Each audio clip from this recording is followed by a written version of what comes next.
یہود کوشش کر رہے ہیں پوری دنیا کو کنٹرول میں لینے کی. اس کی وجہ یہ ہے کہ سب سے قدیم آسمانی مذہب یہودیوں کا ہے اور اللہ نے ان کو بہت بڑی حکومت دی تھی. میں نے بتایا نا کہ دنیا میں جو خاندانی حکومتیں رہی ہیں وہ مذہبی ہی رہی ہیں. 3 مذہبوں نے دنیا میں دادا گیری کی ہے, بدماشی جسے کہتے ہیں, جائز بدماشی. ایک یہود نے کی ہے, پوری دنیا کو فتح کیا انہوں نے. پھر اللہ نے عیسائیوں کو غلبہ دیا, انہوں نے یہودیوں سے سارے علاقے چھین کے ان پہ حکومت کی. پھر اسلام جب دنیا میں آیا تو جو کام پہلے یہودیوں نے کیا تھا پھر ان کے ساتھ عیسائیوں نے کیا, تو پھر عیسائیوں کے ساتھ کس نے کیا؟ مسلمانوں نے. اچھا, کمال کی بات یہ ہے کہ مسلمانوں کی یہودیوں سے لڑائیاں نہیں ہوئی ہیں, بہت کم, صرف نبی کے دور میں تو ہوئیں وہ خیبر میں اور بنو قریظہ وغیرہ سے. اس کے بعد بڑی لڑائیاں مسلمانوں کی یہودیوں سے کبھی بھی نہیں ہوئی. سارا ٹاکرا عیسائیوں سے رہا ہے, کیونکہ عیسائیوں نے یہودیوں سے علاقے چھین لیے تھے, تو یہودی پھر رعایا بن کے رہتے تھے. لیکن ان کو اس بات کا غم ہے کہ یہ تو سارا ہمارا حساب کتاب تھا نا. تو قرآن میں اللہ نے بتایا ہے کہ تمہارے جو پیغمبر دنیا میں آئے وہ نیک اعمال کی بنیاد پہ اللہ نے ان کو دنیا میں حکومت دی تھی. تم نے ان کی معیت میں جہاد کیا, وہ جہاد جس کے پیچھے صحیح موٹیویشن ہوتی ہے, اس میں مجاہدین کو ایک پاور ملتی ہے. اور جب جہاد کے پیچھے صرف پیسہ رہ جائے, زمین اور حکومت رہ جائے, تو اس جہاد میں طاقت نہیں رہتی, بلکہ وہ جہاد ہی نہیں رہتا ہے. تو اب یہ لوگ کہتے ہیں ہمارے پیغمبر تھے سلیمان علیہ السلام, داؤد علیہ السلام. تھوڑا سی تاریخ بتا دیتا ہوں نا, پتہ ہی ہوگا, لیکن نئے لوگ بھی آتے ہیں. ابراہیم علیہ السلام سے اصل میں تو تاریخ شروع ہوتی ہے نا, جو پیغمبروں کی جو ہمیں ملتی ہے. ویسے تو اس سے پہلے بھی پیغمبر آئے ہیں, لیکن جو اب جو دنیا میں زندہ قومیں ہیں ان کی ہسٹری کہاں سے ملتی ہے ہمیں؟ ابراہیم علیہ السلام. اس سے پہلے کی ہمیں ویسے کتابوں میں تو تھوڑا بہت تذکرہ مل جائے گا, من حیث القوم کوئی قوم نہیں ہمیں نظر آتی اب, کیونکہ وہ مذہب سارے یہودیت میں پہلے چلے گئے, اس کے بعد عیسائیت میں, اس کے بعد اسلام میں. تو ابراہیم علیہ السلام کا زمانہ آج سے تقریباً لگ بھگ 4000 سال پرانا زمانہ ہے. اوپر نیچے ہو سکتا ہے, کوئی پوری کیلکولیشن کسی کی نہیں ہے. تقریباً کتنا ہے؟ 4000 سال پرانا زمانہ. انبیاء آتے رہے تھے آدم علیہ السلام کے. اچھا, آدم علیہ السلام اور ابراہیم علیہ السلام میں کتنا ہے یہ نہیں پتا.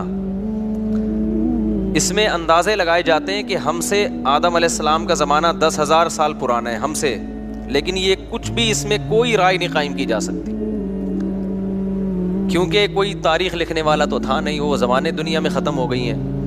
اب تو کوئی پرانی لاش ملتی ہے تو سائنسدان تحقیق کرتے ہیں کہ قبل مسیح ہے کہ بعد مسیح ہے.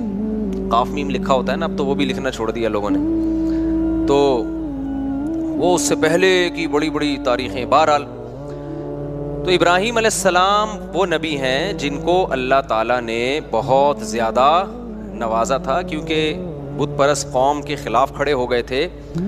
اور پھر ابراہیم علیہ السلام سے اللہ نے وعدہ کیا تھا کہ آپ کی اولاد میں ہم نبوت کو جاری کریں گے. میں کافی لمبی پہلے بتا چکا ہوں, بہت شارٹ کروں گا تاکہ آج ہمارا یہ ٹاپک نہ رہ جائے.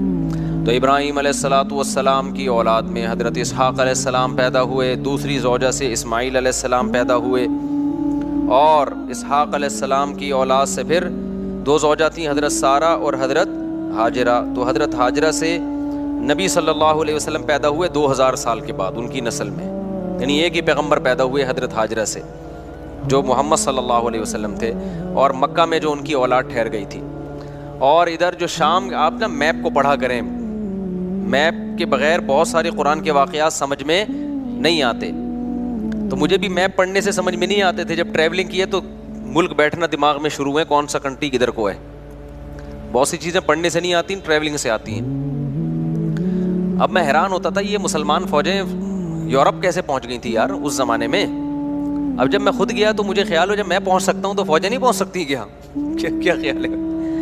لیکن ہمارا ٹریک تو الگ تھا نا, تو پتہ چلا وہ ادھر سے آئی ہیں افریقہ کی طرف سے.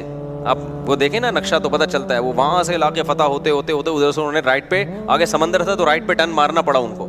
رائٹ پہ ٹرن مارا, اٹلی میں گھسے, اٹلی سے آگے پھر جرمنی تھا, فرانس پہ آ کے رک گئے تھے, ورنہ فرانس گیا تھا ہاتھ سے.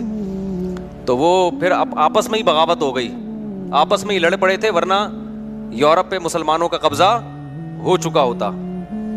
تو لندن گیا تھا صحیح ہے نا, لندن بھی گیا تھا گوروں کے ہاتھ سے, لیکن ہوا یہ کہ آپس میں پٹا ہو گیا تھا, بغاوت ہو گئی, لڑائیاں ہو گئی دو کمانڈروں کی, تو یورپ کو پھر چھوڑ دیا, پھر آپس میں الحمدللہ ایسا لڑے, آج تک کیا ہو رہا ہے, اللہ کے فضل سے لڑ رہے ہیں الحمدللہ, ہر سطح پہ لڑ رہے ہیں اللہ تعالیٰ, میاں بیوی گھر میں لڑ رہے ہیں, حکومتیں آپس میں لڑ رہی ہیں, دوست دوست سے لڑ رہا ہے, مذہبی اسکالرز آپس میں لڑ رہے ہیں. تو اس لڑائی کی وجہ سے غیروں کا بڑا فائدہ ہے, وہ اتحاد کر رہے ہیں, مختلف ملکوں نے کرنسی ایک ایجاد کر لی, ٹھیک ہے نا, پاسپورٹ کی کوئی پابندی نہیں, یورپ نے ایک یونین بنا لی پوری, یہاں سے یہاں جاؤ کوئی مسئلہ نہیں, ادھر جاؤ ادھر جاؤ سب ہمارا ہے, وغیرہ وغیرہ. خیر, تو ابراہیم علیہ السلام کے جو شام میں جو سلسلہ چلا ہے نا, اچھا آج کا جو شام ہے پہلے اتنا نہیں تھا بلکہ یہ بڑا تھا, تو یہ اس میں فلسطین, اسرائیل, یہ سب علاقے آتے تھے. تو بیت المقدس تھا, وہاں پیغمبروں کا سلسلہ شروع ہوا, ہوتے ہوتے ہوتے آپ کو پتہ ہے کہ اسحاق علیہ السلام کی اولاد میں تھے یعقوب علیہ السلام, ان کا لقب تھا اسرائیل.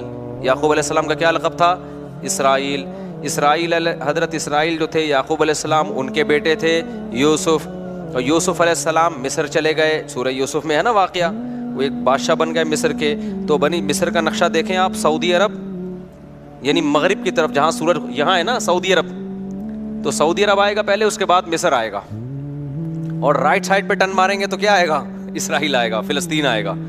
تو ایسا نہ ہو نکل جائے یہاں پہ گدھے پہ بیٹھ کے, ایسے نہیں, جہاز سے ٹرن مارنا پڑے گا آپ کو. تو مصر میں جو ہے نا یوسف علیہ السلام, وہاں کی حکومت ان کے ہاتھ میں آئی. مصر بڑا زبردست ملک تھا, ایک بڑی تہذیب, مصر کی تہذیب بہت پرانی ہے اور بڑے اسٹیبل لوگ تھے. تو وہاں پر یوسف علیہ السلام کی حکومت قائم ہو گئی. یوسف علیہ السلام بہت اقلیت میں تھے نا, وہ تھوڑے سے بنی اسرائیل آئے تھے, 90 کے قریب ان کا خاندان تھا. یعقوب علیہ السلام نے شادیاں بہت کی تھیں, اولاد ان کے بہت تھی, اب یہ انہوں نے کی تھی, اب آپ ان سے پوچھیں. تو یعقوب علیہ السلام کی اولاد میں برکت بہت ہوئی ہے. اس غم میں بھی انہوں نے شادی کی ہے جب یوسف علیہ السلام بچھڑ گئے تھے, اس دوران بھی انہوں نے نکاح کیا ہے. تو یہ ان لوگوں کے مسئلے نہیں تھے, یہ ہمارے مسئلے ہیں کہ ایکچولی کر کے نا, وہ کہتے بھائی غم بھی ساتھ ساتھ جھیلتے رہو اور شادیاں بھی ہوتی رہیں گی, بچے بھی ہوتے رہیں گے, قحط بھی پڑا, اولاد پھر بھی ہوتی رہی, سمجھتے ہو. تو یہاں تک کہ جب یوسف علیہ السلام, یعقوب علیہ السلام مصر گئے ہیں نا, جب پتہ چلا بیٹا بادشاہ بن گیا ہے, تو مولانا عبد الماجد دریا آبادی بڑے عالم گزرے ہندوستان میں, جو دنیاوی علوم کے بھی بڑے ماہر تھے, انہوں نے اپنی تفسیر میں لکھا ہے, وہ خود یعقوب علیہ السلام کی اولاد میں بھی انہوں نے اپنا پورا نسب بھی بیان کیا ہے کہ ہمارا نسب اتنی پشتوں میں جا کے یعقوب علیہ السلام سے ملتا ہے.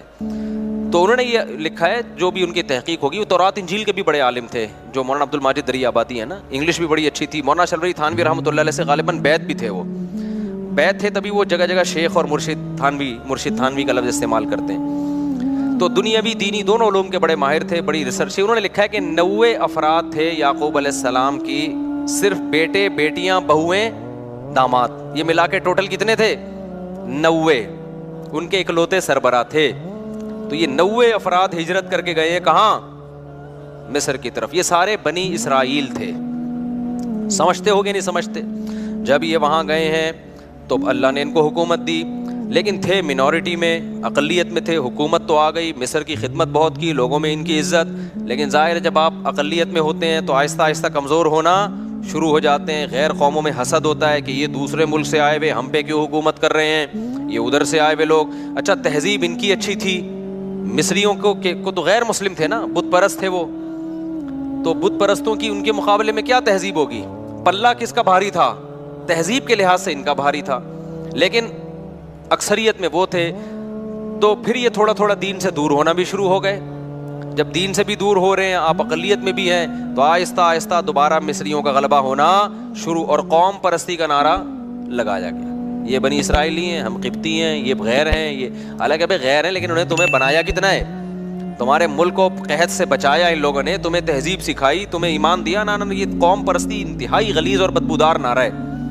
کتا گلی میں ایک دوسرے کتے کو برداشت نہیں کرتا, بلی برداشت کر لے گی, بلی تھوڑی سی غیرت مند ہوتی ہے. کتا جو ہے نا اتنا وفادار ہو کے بھی ہے کتا ہی. وہ اسلام یہ نہیں کہتا کہ یہ اتنا وفادار ہے تو اب اس کو کتا مت کہو, کہنا کیا پڑے گا اس کو؟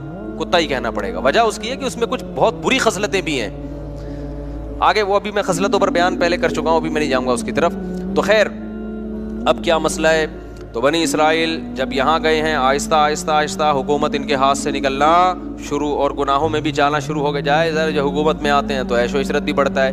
بالآخر فرعون, اس زمانے میں مصر کا جو بھی بادشاہ اس کو فرعون ہی کہا جاتا تھا, تو وہ والا فرعون جس کا قرآن میں تذکرہ ہے وہ ان پر بالآخر غالب آ گیا, اور وہ ہے ویسے ہی تحریکیں چلنا شروع ہو گئیں جیسے مودی صاحب کی تحریکیں ہیں. یہ اقلیت میں ان کو مارو, ان کو پیٹو, ان کو یوں کرو, ان کو یوں کرو, ہندوستان میں مسلمان بیچاروں کے ساتھ ہو رہا ہے اس وقت. تو ظلم شروع ہوا فرعون کا, اور قرآن کہتا ہے کہ ایسا سخت ظلم بنی اسرائیل کے اوپر کہ یقتل ابناءہم ویستحیی نساءہم, مردوں کو قتل کر دیا جاتا تھا, عورتوں کو چھوڑ دیا جاتا تھا تاکہ ہم ان سے اپنی نسل ان سے پیدا ہو ہماری, یا ان کو ہم لونڈی بنائیں, غلام بنائیں. تو فرعون کو کہیں خواب آیا کہ میری, وہ نجومیوں نے نہیں بتایا تھا, نجومی جھوٹ بولتے ہیں, نجومیوں کو کچھ بھی نہیں پتا ہوتا, تو زیادہ راجع بات اس میں یہی کہ خواب آیا تھا فرعون کو. اس کو خواب آیا یا کسی نے ماہرین نے پیش گوئی کی ہوگی کہ لگتا ہے کہ یہ قوم میں لیڈر کی صلاحیت ہے, انہی کا کوئی شخص اٹھ کے تمہارا تختہ الٹے گا, تو تم اتنا ظلم کر رہے ہو نا. تو فرعون نے کیا کیا, ظلم کم کرنے کے بجائے بڑھا دیا. تو اب قرآن میں اس کا تذکرہ اللہ تعالیٰ نے سورہ قصص میں ذکر کیا ہے, وہ میں انشاءاللہ بعد میں یہ 21ویں رات سے جو ہے نا, جب دوسرے لوگ بھی آ جائیں, اعتکاف والوں کی تعداد بڑھ جاتی ہے, تو کچھ مضامین ان کے لیے رکھے ہوئے. تو بالآخر موسیٰ کلیم اللہ پیدا ہوئے, اور اللہ نے موسیٰ علیہ السلام کو فرعون کے محل میں بلایا, اور پھر موسیٰ علیہ السلام کو نبوت ملی, اور پھر بالآخر فرعون کو اللہ تعالیٰ نے دریا میں غرق کر دیا, اور فرعونی کیا ہو گئے, ایک بھی بندہ نہیں بچا, سارے ہی مار دیے اللہ تعالیٰ نے, ٹھیک, جتنے بھی تھے. بنی اسرائیل کو نجات ملی, اور قرآن ان کی تعریف کرتا ہے بما صبروا, اس لیے کہ بنی اسرائیل نے موسیٰ کا ساتھ دیا تھا اور صبر کیا تھا انہوں نے, لیکن تھے بہرحال نالائق, صبر بھی کرتے تھے, تکلیفیں بھی دیتے تھے. پھر بنی اسرائیل کو حکم ہوا کہ اب تو تمہارا اصل وطن ہے فلسطین, ارض شام, وہاں تم موسیٰ علیہ السلام کی قیادت میں اب جہاد کرو. یہ تو اللہ نے فرعون کو خود ہی ٹھکانے لگا دیا, اب ہر جگہ اللہ خود سے کام نہیں کرے گا, کچھ تم کو بھی تلوار اٹھا کے کرنا پڑے گا. یہاں تو ویسے بھی ان کے پاس طاقت ہی نہیں تھی, مینورٹی میں تھے نا, کیا لڑتے یہ. تو بنی اسرائیل نے کہہ دیا ہم نہیں جائیں گے, اذهب انت وربک فقاتلا, کیونکہ غلامی میں اتنا عرصہ گزار چکے تھے کہ ذہن کیا بن گیا تھا, غلاموں. آپ اگر غلام بنے رہو نا کچھ دن تک, تو آپ کا دماغ میں مینٹل لیول کیا ہو جاتا ہے. جو لوگ بچوں میں زیادہ رہتے ہیں نا, تھوڑے دنوں میں بچکانہ حرکتیں شروع کر دیتے ہیں. صحبت کا بہت گہرا اثر ہوتا ہے, خوب سمجھ لو. اگر آپ پڑھے لکھے لوگوں میں بیٹھو گے تو آپ کیا بن جاؤ گے, سنجیدہ, سیریس ہو جاؤ گے. آپ اگر ہر وقت مسخروں کے ساتھ بیٹھو گے تو چھچھورے بن جاؤ گے آپ, سنجیدگی آپ میں سے ختم ہو جائے گی. آپ علماء, بزرگوں, صلحاء کے ساتھ بیٹھو گے, اللہ کی محبت آپ کے اندر پیدا ہو جائے گی. دنیا پرستوں میں ہر وقت بیٹھو گے جو ہر وقت مال و دولت کی باتیں کرتے ہیں, اتنی گاڑی, اتنے پیسہ, بحریہ ٹاؤن, فلانا, آپ کی نظر میں دنیا کی ہوس اور لالچ پیدا ہو جائے گی. یہ انسان کی نیچر ہے. تو اچھے لوگوں کے ساتھ بیٹھا کرو. سمجھتے ہو آج ہمارا مرغا مرغی جو ہے نا, ایک دیسی ہیں وہ ہر وقت دہشت گردی. ایک فینسی بھی ہمارے پاس تھائی لینڈ کی نسل, وہ مرغا بھی بڑا تمیز کا اور مرغی بڑی تمیز کی. ہمارے ایک پٹھان دوست ہیں, آج ان کو میں لے کر گیا اپنے پنجرے میں, انہوں نے کہا ان پورے پنجرے میں نا آپ کے کیج میں پڑھے لکھے یہی لگ رہے ہیں, یہ دو مرغے. مجھے ان کا تبصرہ بڑا اچھا لگا. انہوں نے کہا یہ جو مرغا مرغی ہے نا, اس پورے پنجرے میں مجھے صرف یہ دو پڑھے لکھے لگ رہے ہیں, باقی سارے ان پڑھ اور جاہل. وجہ اس کی ہے کہ وہ ہر ایک دوسرے کو جب کوئی موقع ملے, وہ کوئی نیا بندہ آئے اس کو چھیڑ رہا ہے. وہ کہا پڑھے لکھے صرف یہ لگ رہے ہیں. میں نے کہا یہ پٹ رہے ہیں سب سے زیادہ یہاں پہ. اچھا خیر, تو میں نے کہا اب یہ پڑھے لکھے ہیں, یہ بھی ان کے ساتھ رہ کے ان پڑھ نہ بن جائیں. تو اب مسئلہ کیا ہے,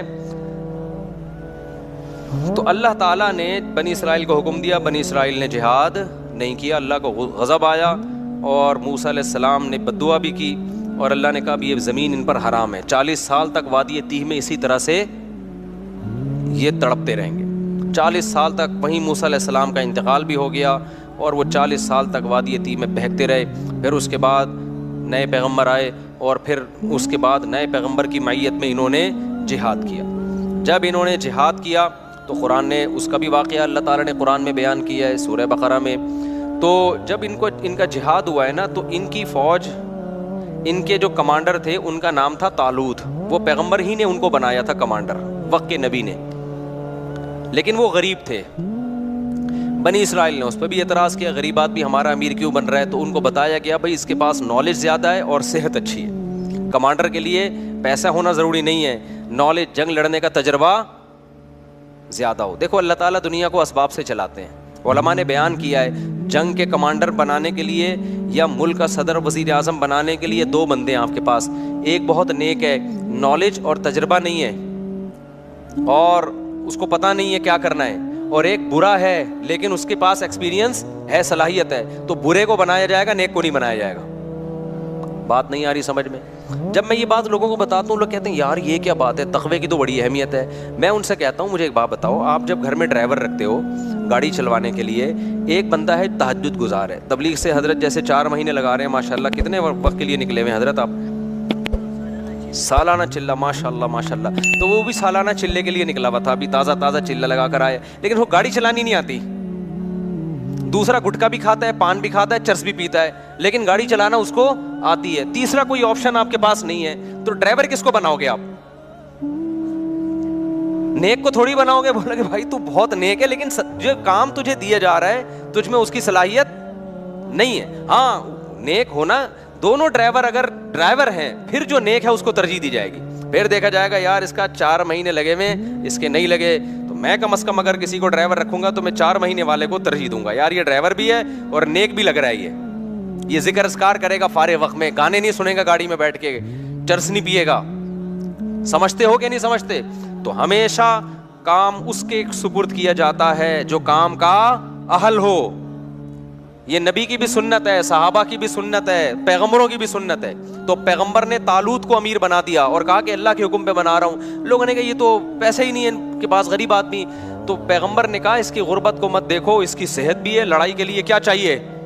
صحت چاہیے. کمانڈر ہونے کے لیے جگرا چاہیے, صحت, کانفیڈنس, دل مضبوط. اور دوسرا علم ہے, اس کے پاس نالج ہے, نقشوں کا پتہ ہے, کدھر سے جانا ہے, کدھر سے ٹن مارنا ہے, دشمن کے حملے کیا ہوتے ہیں, ان کی چالوں کو سمجھتا ہے یہ. لہذا یہ طالوت کیا بنے گا؟ یہ تمہارا کمانڈر بنے گا. سمجھتے ہو کہ نہیں سمجھتے ہو؟ تو طالوت کو بنا دیا گیا, بولو, کمانڈر. اسی طالوت کی فوج میں حضرت داؤد تھے جو ابھی تک پیغمبر نہیں بنے تھے. بنی اسرائیل کی ایک عام فرد تھے اور حضرت یعقوب علیہ السلام کی اولاد میں تھے, ظاہر ہے بنی اسرائیل میں سے تھے. اب کیا ہوا ہے کہ جب یہ لشکر گیا ہے لڑنے کے لیے تو یہ بہت تھوڑے تھے اور دشمن بہت زیادہ. تو اللہ نے ان کو امتحان میں ڈالا, کیونکہ اسباب کی دنیا میں بڑا مشکل تھا. تو اللہ چاہتے تھے اسباب تو ہے نہیں تو تقویٰ تو ہونا کم از کم. اسباب بھی نہیں ہے, تقویٰ بھی نہیں ہے, تو پھر کس چیز کی فتح ملے گی بھائی؟ اللہ کی مدد کیوں آئے گی؟ افغانستان میں طالبان نے امریکہ کو بھگا دیا نا, تو اسباب تو نہیں تھے, لیکن اس اسباب کی تلافی کس چیز نے کی ہے؟ اللہ کے خوف نے, آخرت کی لالچ نے. تو دونوں ہی چیزیں نہ ہوتی تو پھر پلڑا کس کا غالب تھا؟ اللہ کہتا ہے وہ بھی ایسے ہی, تم بھی ویسے ہی, تو پاور تو اس کے پاس ہے, تو تمہیں کس بات کی میں فتح عطا کروں؟ سمجھتا نہیں ہے نا بات کو. تو دونوں ہی چیزیں اگر مارکیٹ سے شارٹ ہوں تو پھر میرے بھائی گھر پہ آرام سے بیٹھ کے اللہ اللہ کرنا چاہیے, بڑے بڑے کاموں کا نہیں سوچنا چاہیے. تو خیر اب کیا تھا, اللہ میاں نے ان کو آزمایا کہ ان کا تقویٰ چیک کرنا ہے. تو پیغمبر نے ان کو بتا دیا, طالوت کو بتا دیا, اور طالوت نے پھر لوگوں کو بتا دیا کہ بھئی دیکھو یہ پانی آئے گا, نہر آئے گی, شدید پیاس لگے گی, لیکن اس نہر سے پانی پینا نہیں ہے, برداشت کرنا ہے اللہ کے لیے. جس نے پانی پی لیا تو اس کا مجھ سے کوئی تعلق نہیں ہے, جو پانی نہیں پئیں گے وہ میرے ہیں. یہ بڑی آزمائش تھی. قرآن کہتا ہے بنی اسرائیل میں اکثر نے پانی پی لیا. اکثر نے کیا کر لیا؟ پانی پی لیا, گناہ کیا, اللہ کی نافرمانی کی. اس کا نتیجہ یہ نکلا, آخر جو دشمن جو تھا نا اس کے کمانڈر کا نام تھا جالوت. وہ بڑا پاورفل آدمی, اس کے پاس بڑی فوج تھی. تو اس گناہ کی نحوست یہ ہوئی کہ جن نے پانی پیا انہوں نے کہہ دیا کہ ہم میں اس سے لڑنے کی طاقت نہیں, ہمارے حوصلے پاس بھائی, یہ بہت بڑی جماعت ہے, ہم نہیں لڑ سکتے, نکلو بھاگو. اس سے کیا پتہ چلتا ہے؟ جہاد میں, جنگ میں گناہ جو ہے نا, اللہ کی نافرمانی, اس کی نحوست پڑتی ہے. صرف جہاد میں نہیں, جو بھی بڑے کام ہے نا, حوصلے والے کام, وہ حوصلے والے کام گناہگار لوگ نہیں کر پاتے, وہ پرہیزگار لوگ کر پاتے ہیں. خدا کا خوف ہوتا ہے نا, گناہ سے بچتا ہے, اس کی ایک الگ سے موٹیویشن ملتی ہے انسان کو, حوصلہ ملتا ہے اللہ کی طرف سے. گناہگار لوگوں کے حوصلے کیا ہوتے ہیں؟ پست. وہ مشکل موقعوں پہ پتلی گلی سے بول لیا کرو نا زبان سے, یار نکل جاتے ہیں. جب مشکل موقع آئیں گے نا نکلنے کا پتلی گلی سے. تو انہوں نے بھی یہی کیا. وہ اب اور مشکل ہو گئی. جنہوں نے پانی نہیں پیا تھا وہ کیا تھے؟ بہت تھوڑے. وہ اور تھوڑے رہ گئے. ان کے تو حوصلے پست ہو گئے. لا طاقت لنا اليوم بجالوت وجنودی، ہم میں جالوت اور اس کے لشکر سے لڑنے کی پاور نہیں ہے. اب ہونا کیا چاہیے تھا کہ جو تھوڑے سے رہ گئے تھے وہ اپنے کمانڈر طالوت سے جا کے کہتے کہ حضرت ہم تو پورے لشکر کو دیکھ کے آئے تھے کہ یہ سب لوگ ہمارے ساتھ ہیں. جب آدھے سے زیادہ لوگوں نے حوصلے پست ہو گئے ہیں تو کائنڈلی اب ہمارا لڑنا بنتا نہیں، اب ہمیں بھی یہ مروائیں گے. لہذا اب ہم اکٹھے کیا کرتے ہیں، یہاں سے واپس چلتے ہیں، عزت اسی میں. لیکن نہیں، انہوں نے گناہ کیا تھا نا، اس کی نحوست. انہوں نے نیکی کی تھی، پیاس کے باوجود پانی نہیں پیا. یہ تعویل نہیں کی کہ یار پانی پیئیں گے تو لڑیں گے نا. نہیں بھائی، جب اللہ نے کہہ دیا پیاسے لڑو تو بس اللہ فتح دے گا اسی میں. تو تقویٰ تھا تو اس کی برکت ان کے حوصلے پست ہونے کے بجائے بڑھ گئے. انہوں نے کہا تھوڑے سے ہیں، لڑیں گے انشاءاللہ. اور پھر کہنے لگے جو نہیں لڑنا چاہ رہے تھے، پست ہو گئے تھے ان کے حوصلے، ان کو بھی حوصلہ دلانے لگے. کم من فئۃ قلیلۃ غلبت فئۃ کثیرۃ باذن اللہ. بھائی تاریخ اٹھا کے دیکھو کتنی مرتبہ ایسے ہوا ہے، بہت تھوڑی تھوڑی جماعتوں کو اللہ نے بڑی بڑی جماعتوں پہ غلبہ دیا ہے، اور اللہ صبر کرنے والوں کے ساتھ ہے. ان کمبختوں کی سمجھ میں آیا نہیں آیا، اس سے تاریخ کیا ہے؟ خاموش. پھر قرآن کہتا ہے جب مقابلہ شروع ہوا ہے نا تو اتنا بڑا لشکر اور ادھر تھوڑے سے لوگ جو اور تھوڑے سے ہو گئے تھے، ان کو اندازہ ہو گیا کہ اسباب کی دنیا میں ہم میں اس لشکر سے لڑنے کی طاقت نہیں ہے، اب اللہ ہی مدد کرے گا. تو کیا دعا مانگ رہے ہیں؟ دعا بڑی خاندانی ہے، مجھے بڑا مزہ آتا ہے یہ دعا میں، بڑی خاندانی دعا. دیکھو وہ یہ دعا بھی مانگ سکتے تھے، ربنا اجعلنا صابرا، اے اللہ ہمیں صابرین، ہمیں کیا بنا دے؟ صابر بنا دے، ہمیں فتح دے دے. یہ بھی کہہ سکتے تھے نا، ہمیں اس لشکر پہ کیا دے دے؟ فتح دے دے. ہمیں صبر کرنے والا بنا، بھاگنے سے بچا. نا نا نا نا، ان کو پتا تھا صبر سے کام نہیں چلے گا. ربنا افرغ علینا صبرا، اے اللہ صبر کی بالٹیاں انڈیل دے ہمارے اوپر. تھوڑا صبر نہیں چاہیے ہمیں، بہت بڑا لشکر ہے، ہمارے قدم کیا ہوں گے؟ اکھڑیں گے. آسمان سے نا افراغ کہتے ہیں، جیسے بالٹی میں پانی ہو نا، وہ آپ نے خالی کر دی، یوں کر کے انڈیل دیا تو وہ کیا ہو گئی؟ خالی ہو گئی. پوری بالٹی آپ نے انڈیل دی. افرغ علینا صبرن، یہ بلاغت ہے. صبر کی کوئی بالٹیاں تھوڑی اوپر سے نازل ہوں گی، سمجھانے کے لیے کہ ایسے صبر دے جیسے صبر کی ہمارے اوپر بالٹیوں کی پورے نہا جائیں ہم صبر کے اندر. اتنا طاقتور صبر چاہیے اس لشکر سے لڑنے کے لیے ہمارے اندر. جب تک تو ایسا صبر نہیں دے گا ہم نہیں لڑ سکتے. تو ہمیں ایسا صبر چاہیے. تو نیت بھی کر رہے تھے نا لڑیں گے ہم. افرغ علینا صبرا وثبت اقدامنا، اور ہمارے قدموں کو جما دے، پیچھے نہ ہٹیں ہم. وانصرنا علی القوم الکافرین، اور ان کافروں پر ہماری مدد کر. پہلے صبر مانگا ہے، پھر کیا مانگی ہے؟ مدد. کہ ہمارے جو کرنے کا کام ہے نا اے اللہ پہلے وہ تو ہو جائے. ہم جو اللہ سے مدد مانگ رہے ہوتے ہیں کہ اے اللہ میں بھاگ جاؤں پھر بھی کیا ہو؟ ہماری مدد. نہیں آئی بات سمجھ میں؟ اے اللہ میں شادی نہ کرنا چاہوں پھر بھی میری 4 شادیاں ہو جائیں. ہمارے جامع میں ایک استاذ ہیں، وہ ایسے لیٹے ہوئے رہتے تھے نا، اکثر ایسے لیٹے رہتے تھے کہ ارے یار تم 2-2 3 تمہیں پتہ نہیں کہاں سے رشتے مل جاتے ہیں، میں تو مجھے کوئی رشتہ ہی نہیں مل رہا. میں نے کہا میں تو جب بھی آتا ہوں آپ یہاں بیٹھے ہوتے ہیں یوں ٹیک لگا کے نا ایسے. میں نے کہا ایسے تو پہلا نہیں ملتا میرے بھائی اس زمانے میں. کوئی ہلو جلو، کچھ سفر کرو، کوئی رشتوں کا پیغام بھیجو، کوئی پٹو، کوئی بدنامی مولو، اس کے بعد جا کے نہ ہوتا ہے نہ رکھا جاتا ہے. رکھنے میں بھی پھر قربانیاں دینی پڑتی ہیں. تو ہم یہ چاہتے ہیں کہ ہم کچھ نہ کریں اور ساری مدد کس کی طرف سے آئے؟ اللہ کی طرف سے. بے روزگار آدمی کر کیا رہا ہوتا ہے؟ وظیفے پڑھ رہا ہوتا ہے. ابے بھائی تو صبح اٹھ کے جا، روزگار تلاش کر، تو محنت کر، پھر اللہ سے دعائیں بھی مانگ. خود دھیلے کا نہیں کرے گا. لڑائیاں گھروں میں ہو رہی ہیں، اس لڑائی پہ غور کر کے کہ اس کی ریزن کیا ہے، لڑائی کیوں ہو رہی ہے. میرے اندر خرابی ہے تو میں اس خرابی کو ٹھیک کروں، اس کے اندر خرابی ہے تو اس کی اصلاح کی کوشش کی جائے. اس کے بعد اللہ سے دعا مانگی جائے.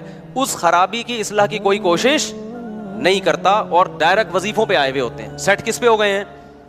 اولاد آپ کی بگڑ رہی ہے، تھوڑا سا ٹائم نکال کے غور کرو، یار میری کوئی خرابی تو نہیں ہے جس کی وجہ سے بچے بگڑ رہے ہیں؟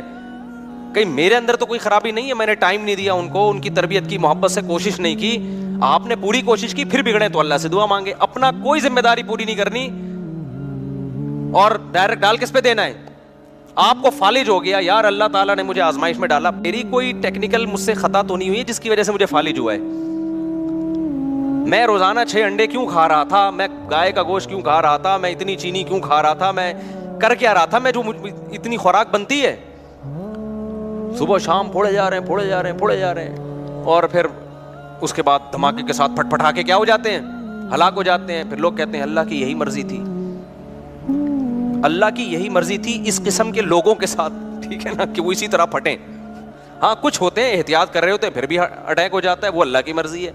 تو اپنا کام میرے بھائی پورا کرنا ہے, پھر بھلے پھٹ بھی جاؤ اور آدھا اللہ نہ کرے کسی کو فالج ہو, کچھ بھی ہو, پھر چلو اللہ کی طرف سے صبر کی توفیق بھی ملتی ہے. تو ہمارے ایسا کچھ بھی نہیں ہے, سارے الٹے کام کر کے پھر ڈالتے کس پر ہیں, اللہ میاں پہ ڈالتے ہیں کہ یار وہاں سے مسئلہ خراب ہو رہا ہے. اچھا خیر, تو اب انہوں نے کیا دعا مانگی اللہ سے یہ سمجھنے کی ہے. انہوں نے ڈائریکٹ یہ نہیں کہا اللہ ہمیں ہماری مدد کر, پہلے کہ اللہ ہمارے قدم تو جما, کیونکہ جن کے قدم جمتے ہیں مدد انہی کے ساتھ ہوتی ہے, بھگوڑوں کے ساتھ مدد نہیں ہوتی. تو پہلے اللہ جو ہماری ذمہ داری ہے نا وہ ہم سے پوری ہو جائے, ہم بھی نیت کر رہے ہیں تو بھی توفیق دے. اور قدم جمنے سے پہلے کیا ہے, جن کو صبر کی توفیق نہیں ملتی ان کے قدم نہیں جمتے, تو ہمیں صبر کی توفیق بھی چاہیے. اور نمبر 2, صبر بھی معمولی نہیں, صبر کی بالٹیاں ہمارے اوپر انڈیل دے. پھر آخر میں کہہ رہے ہیں کہ وانصرنا علی القوم الکافرین, ان کافروں پر ہماری مدد کر. تو بڑے جگر سے لڑے نا وہ لوگ, اور لڑنے کے بعد قرآن کے الفاظ ہیں, اسی لشکر میں ایک داؤد بھی تھے. ایک تو ان تھوڑے سے لوگوں کا اتنے بڑے لشکر سے لڑنا یہ اللہ کی رضا کے لیے. پھر ایسے موقع پہ ہر آدمی کی کوشش ہوتی ہے میرا ٹاکرا کمزور کے ساتھ ہو, کیا خیال ہے, تاکہ میں کم از کم سیف سائڈ پہ رہوں. 2-4 پتلے پتلے لوگوں کو میں ڈیلیٹ کر کے آ کے طالوت کو بتاؤں گا کہ میں نے 6 بندے مارے, میں نے اس لڑائی میں 8 بندے مارے. ایسے باریک باریک میں لوگوں کو کیا کروں گا, تلاش. لیکن جو حضرت داؤد تھے انہوں نے کس کو ہدف بنایا, کمانڈر جالوت کو. ظاہر ہے وہ سب سے زیادہ پاورفل تھا, تو ہدف کس کو بنا رہے ہیں کہ میرا ٹاکرا کس سے ہوگا, جالوت سے ہوگا. تو اللہ کو یہ ادا بڑی پسند آئی.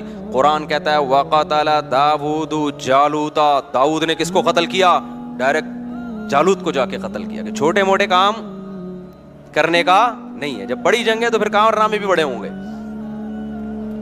تو جا کے کیا, اس لیے میں کہتا ہوں ایک نہیں کرو, کرو تو 4 کرو ورنہ کمارے رہو. استغفر اللہ, یہ پھر موضوع ادھر کو کہاں گیا.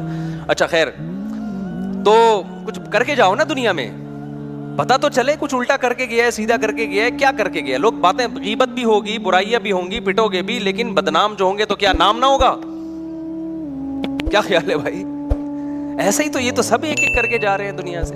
اچھا استغفر اللہ, حقوق بھی ہے اس پہ, پھر میں کبھی اس وقت بیان کروں گا انشاءاللہ. تو قتل داؤد جالوتا, قرآن کیا کہتا ہے, داؤد علیہ السلام نے کیا کیا, ڈائریکٹ ہدف کس کو بنایا ہے, جالوت کو مار دیا اس کو.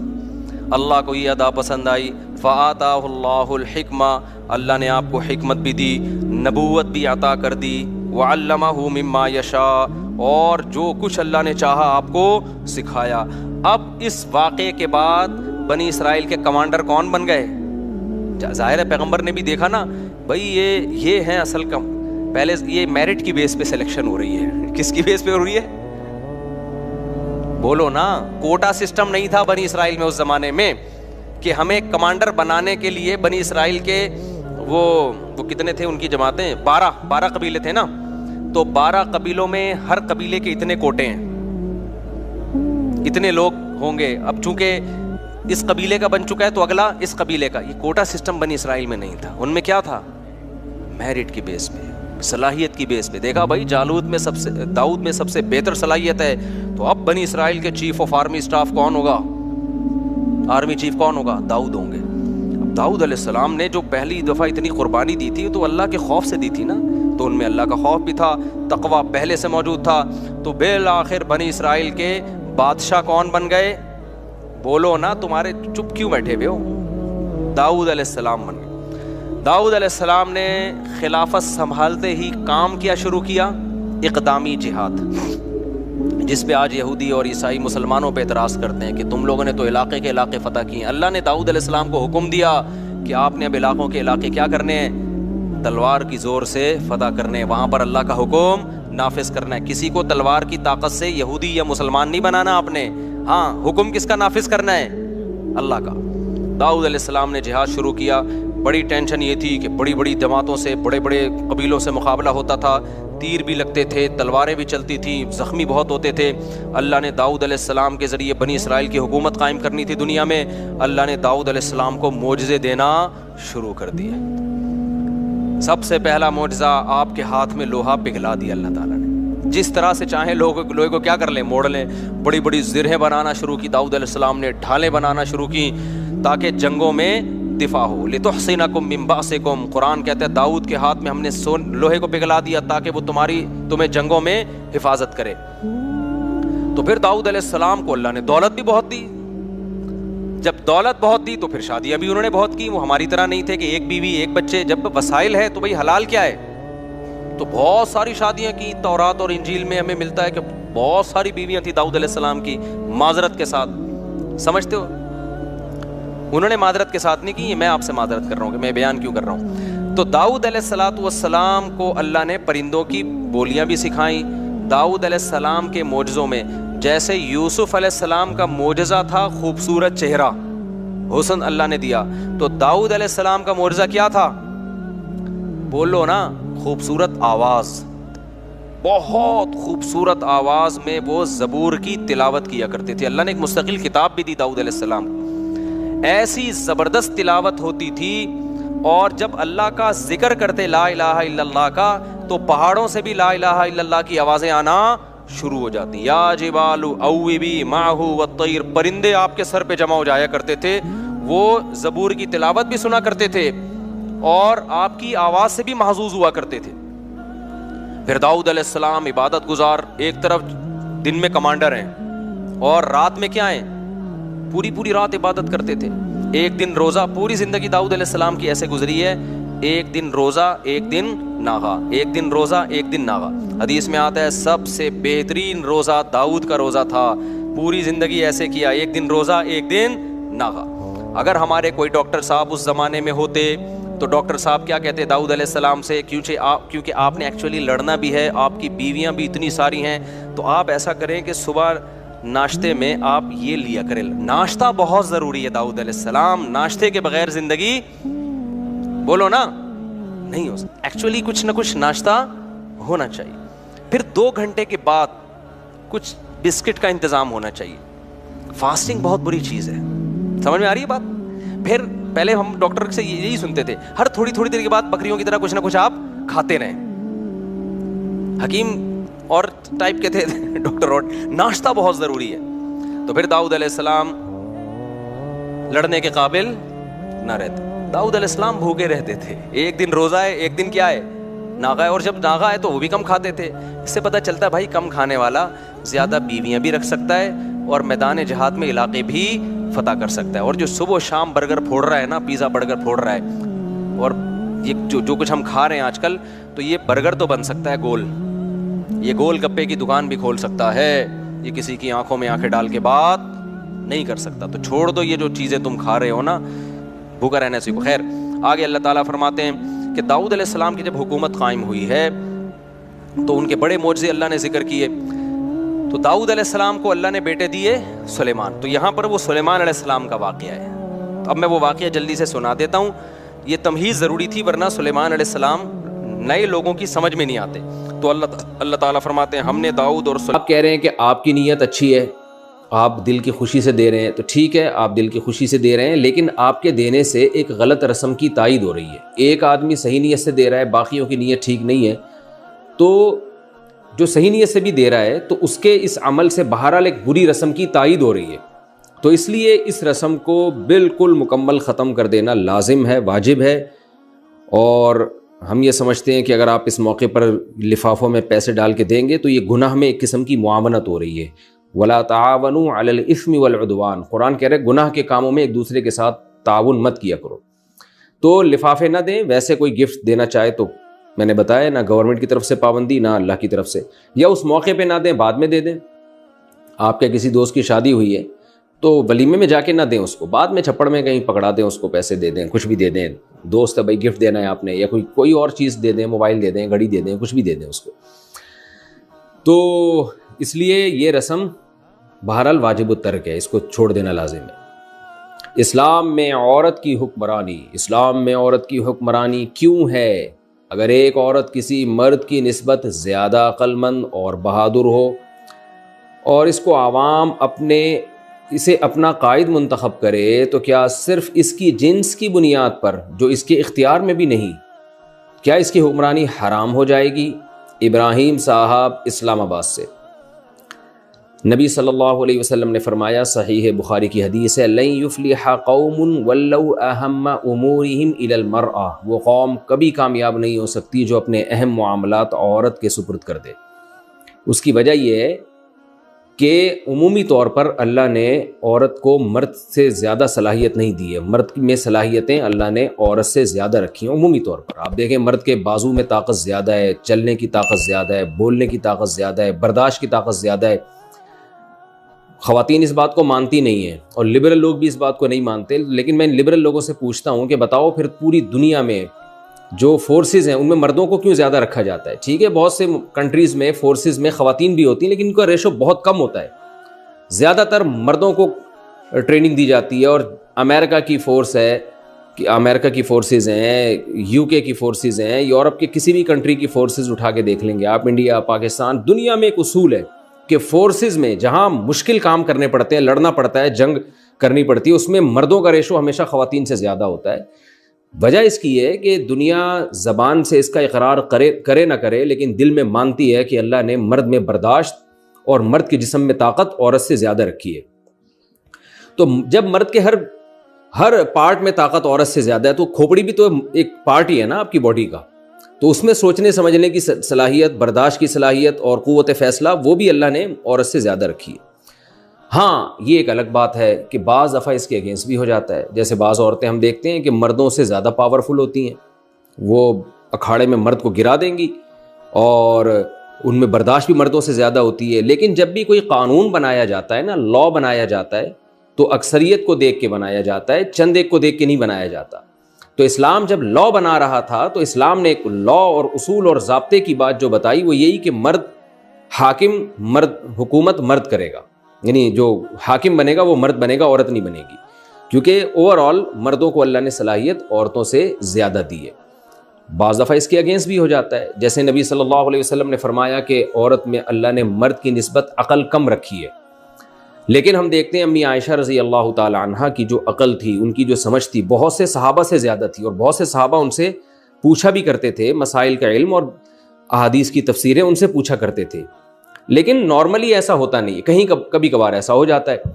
تو اصول اور ضابطے اور قانون جو بنایا جاتا ہے وہ چند ایک کو دیکھ کے نہیں بنایا جاتا، اکثریت کو دیکھ کے بنایا جاتا ہے. تو اسلام میں لا یہی ہے، قانون یہی ہے کہ جب حاکم بنایا جائے گا، کمانڈر بنایا جائے گا، امیر بنایا جائے گا تو مرد کو بنایا جائے گا. دوسری بات یہ کہ اسلام چونکہ دین فطرت ہے، فطرت اللہ التی فطر الناس علیہا، یہ لوگوں کی وہ فطرت ہے جس پر اللہ نے انسانوں کو پیدا کیا. تو مرد کی یہ نیچر ہے کہ وہ عورت کی فرما برداری، اس کے تابع بننا، اس کے ماتحت ہونا ذہنی طور پر قبول نہیں کرتا. تو اگر عورت کو حاکم بنا دیا جائے تو اس میں اس بات کا بھی خطرہ ہوتا ہے کہ جو اس کے ماتحت مرد ہیں وہ مینٹلی اس کی اس عہدے کو قبول نہ کریں، جس سے بغاوت کا خطرہ ہوگا، جس میں اطاعت پھر نہیں ہو سکے گی. تو یہ لیکن میں نے بتایا کہ اس کے خلاف بھی کبھی کبھار ہو جاتا ہے. لیکن اسلام جو اصول بنائے گا وہ اکثریت کو دیکھ کے، دنیا میں ہر قانون ایسا ہی ہے کہ اکثریت کو دیکھ کے بنایا جاتا ہے، ہر فرد کو الگ الگ نہیں دیکھا جاتا. تو اس لیے اپنے اختیار سے اسلام اس کی اجازت نہیں دیتا کہ اگر انہی صلاحیتوں والا مرد موجود ہے تو پھر عورت کو حاکم بنایا جائے. اسلام اس کی اجازت نہیں دیتا. البتہ یہ بات ضرور ہے، دو چیزیں اس میں نوٹ کرنے کی ہیں. نمبر ایک، اگر کسی ملک میں، کسی کنٹری میں دو لیڈر ہوں، ایک عورت ہے اور ایک مرد ہے، اور آپ کو یہ خطرہ ہے کہ اصل تو مرد ہی ہے جو حکومت کے قابل ہے، جس کو حاکم بنانا چاہیے، لیکن وہ مرد اتنا کرپٹ ہے یا اتنا نالائق ہے کہ آپ کا یہ خیال ہے کہ اگر عورت کو حاکم بنا دیا تو بھی نقصان، لیکن اس کمبخت کو بنا دیا تو اس سے بڑا نقصان ہوگا. تو ایسی صورت میں اسلام ہی کا ایک اصول ہے جو فقہاء نے بیان کیا ہے قرآن و سنت ہی کی روشنی میں کہ یتحمل الضرر الخفی لاجل دفع الضرر الجلی، کہ بڑی مصیبت سے بچنے کے لیے چھوٹی مصیبت کو برداشت کیا جائے گا. یہ دنیا کا ایک اصول ہے اور ظاہر اسلام بھی اس اصول کی مخالفت نہیں کرتا. کہ بعض دفعہ یہ ہوتا ہے کہ مثال کے طور پر مرد جو ہے وہ چرسی ہے، شرابی ہے، ہیروئنچی ہے. اب اس کو اگر بنا دیا گیا تو وہ تو بیڑا ہی غرق کر دے گا نا، وہ تو ہیروئن کو پروموٹ کرے گا، وہ تو ملک میں چرس امپورٹ کرے گا. تو ایسی صورت میں وہ یعنی عورت جس میں یہ خرابیاں نہ ہوں تو اس کو حاکم بنا دینا یہ نسبتاً زیادہ بہتر معلوم ہوتا ہے. اس کی مثال ایسے ہے جیسے اسلام کا ایک اصول ہے کہ بادشاہ یا حاکم یا امیر یا ملک کا حاکم بنایا جائے گا نیک آدمی کو، برے آدمی کو بنانا جائز نہیں ہے، فاسق فاجر کو بنانا جائز نہیں ہے. لیکن فقہا بیان کرتے ہیں کہ آپ کے پاس دو آپشن ہے، ایک نیک آدمی اور ایک فاسق فاجر ہے. لیکن وہ نیک آدمی ایسا ہے اس کو حکومت چلانے کا بالکل تجربہ ہی نہیں ہے یا فوج کی کمانڈ کا تجربہ ہی نہیں ہے. تو وہ نیک تو ہے لیکن اگر آپ نے اس کو کمانڈر بنا دیا وہ تجربہ کار آدمی نہیں ہے، وہ برباد کر دے گا. جبکہ جو فاسق فاجر ہے اس کے اندر یہ صلاحیت ہے کہ اگرچہ وہ نیک نہیں ہے لیکن وہ فوج کی کمانڈ کرنا جانتا ہے یا وہ ملک کو سنبھالنا جانتا ہے، اس کا تجربہ ہے. تو ایسی صورت میں تمام فقہا کا اتفاق ہے کہ جو فاسق و فاجر ہے اس کو پھر کمانڈر بنایا جائے گا، اس کو پھر حاکم بنایا جائے گا. وجہ اس کی یہ ہے کہ اصولی طور پر تو فاسق فاجر کو حاکم بنانے کی شریعت میں اجازت نہیں ہے، لیکن یہاں جب ہم اس کا مقابلہ کر رہے ہیں ایک نیک آدمی سے، تو نیک آدمی جس کو تجربہ ہی نہیں ہے وہ تو بیڑا ہی غرق کر دے گا نا. ایک ہی دن میں ملک کی جو ہے وہ لٹیا ڈبو دے گا. وہ ایک ہی دن میں اس کو پتہ ہی نہیں ہے ملک کیسے چلانا ہے، اس کو ملک کے مسائل ہی معلوم نہیں ہے. تو ایسی صورت میں فقہا کہتے ہیں کہ بڑی مصیبت سے بچنے کے لیے چھوٹی مصیبت کو برداشت کیا جائے گا. اس لیے کہ یہاں دو مصیبتیں، ایک ہے کہ فاسق کو حاکم بنانا اور ایک مصیبت یہ ہے کہ نیک آدمی ہے مگر نا تجربے کار ہے. تو وہ فاسق آدمی جو برا ہو لیکن اس کو تجربہ ہو، ایکسپیرینس ہو اس کا، وہ کم از کم کچھ کر تو سکتا ہے نا. اس بیچارے نیک کو تو پتہ ہی نہیں کرنا کیا ہے، ملک کی باغ ڈور جب ہمارے ہاتھ میں آئے گی تو کرنا کیا ہے ہم نے، وہ تو بیڑا ہی غرق کر دے گا. اسی طرح فوج کی کمانڈ میں بھی فاسق آدمی جو تجربہ رکھتا ہو، جو لڑنا جانتا ہو. میں اس کی ایک مثال دیتا ہوں کہ آپ کا جھگڑا ہو رہا ہے کسی سے، دو آدمی ہیں مدد کے لیے. ایک آدمی بہت نیک ہے، 4 مہینے تبلیغ میں لگا کے آیا ہوا ہے، بہت پرہیزگار ہے لیکن اس سے زندگی میں کبھی پھڈا کیا ہی نہیں ہے. اور ایک وہ آدمی ہے جو چرسی ہیروئنچی ہے لیکن لڑاکا ہے، ایک نمبر کا بدماش ہے. تو ایسے موقع پہ آپ کس کو کال کریں گے اپنی مدد کے لیے؟ ایسے موقع پہ یقیناً آپ اس چرسی ہیروئنچی سے مدد لے لیں گے، بھائی تو آ ذرا میرے ساتھ مل کے لڑ. کیونکہ آپ کو پتہ ہے اگرچہ یہ برا آدمی ہے لیکن لڑائی میں یہ کام آئے گا. اور وہ والا تو بہت نیک ہے لیکن زندگی میں بیچارے نے کبھی نہ گالی سنی، نہ کبھی کسی کو گالی دی اور کبھی لڑائی نہیں ہے، تو وہ کیا مدد کرے گا آپ کی؟ تو یہی اصول حکومت کے بارے میں بھی ہے کہ اسلام نے حکم دیا نیک آدمی کو حاکم بنایا جائے، لیکن جہاں نیک آدمی مارکیٹ سے شارٹ ہوں یا نیک آدمی تجربہ کار ہی نہ ہو، اسے پتہ ہی نہ ہو، تو ایسے موقع پہ بڑی مصیبت سے بچنے کے لیے چھوٹی مصیبت کو اختیار کیا جائے گا، اسی فاسق و فاجر کو بنا دیا جائے گا. بالکل اسی طرح اس شریعت کا اصول یہ ہے کہ جہاں مرد اور عورت کا مقابلہ ہوگا، کمپیئر ہوگا، دونوں میں آپ تقابل کریں گے، دونوں الیکشن میں کھڑے ہو رہے ہیں، دونوں ایک جیسے اہل ہیں، تو پھر مرد کو ترجیح دی جائے گی مرد ہونے کی بیس پہ، اس لیے کہ اس میں اس بات کا امکان زیادہ ہے کہ اللہ نے اس کو صلاحیتیں زیادہ دی ہیں. ایسی صورت میں عورت کو ووٹ دینا جائز نہیں ہوگا.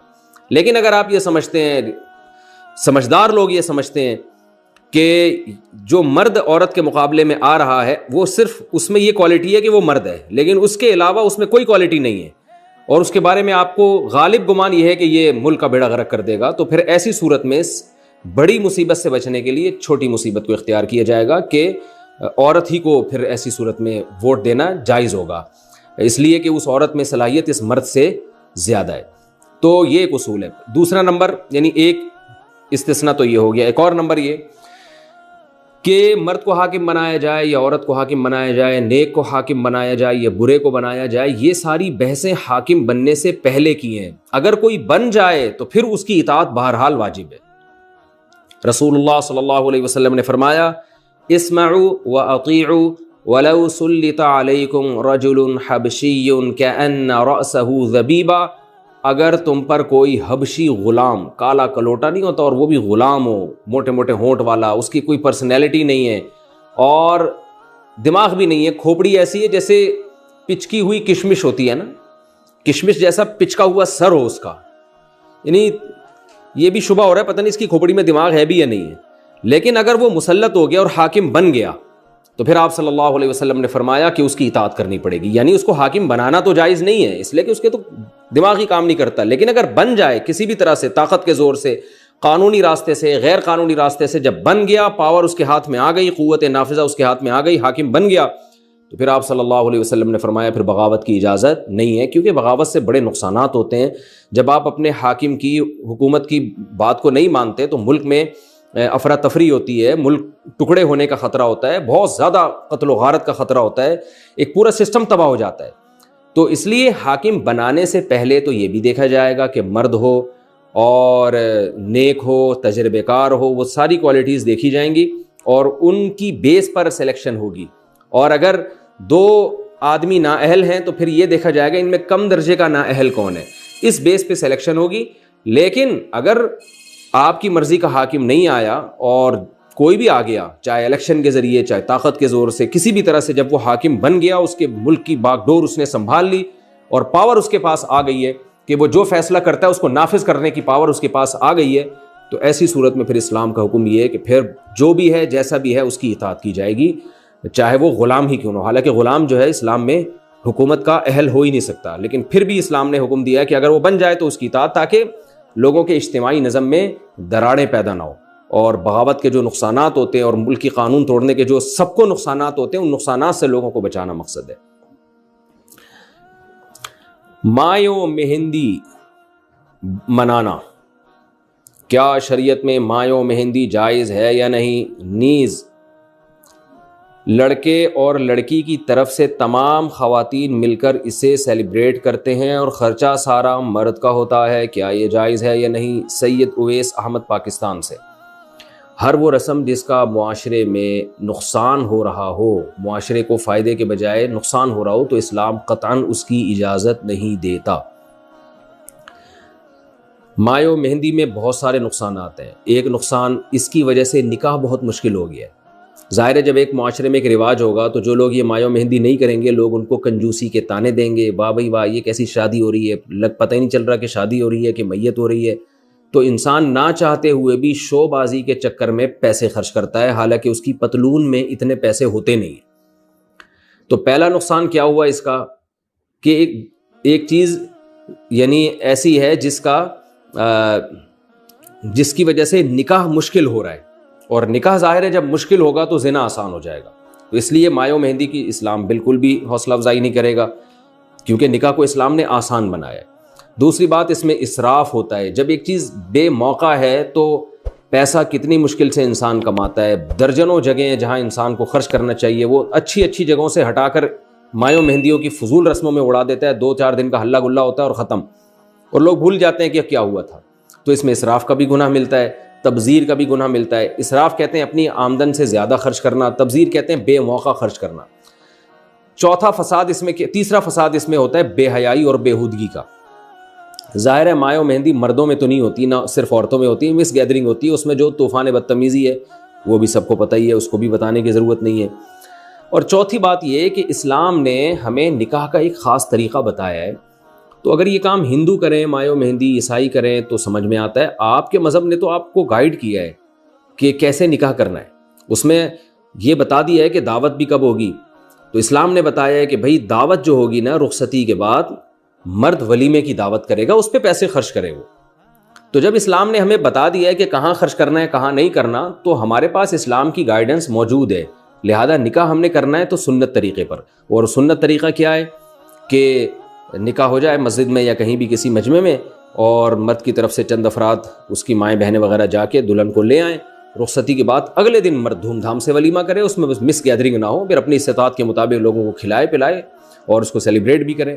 تو جو اسلام نے ایک طریقہ بتایا، یہ طریقہ اس طریقے سے بھی ہٹ کر ہے. تو ان وجوہات کی بیس پر اس عمل کو قطعاً اس کی اجازت نہیں دی جا سکتی اور یہ عمل ناجائز ہے.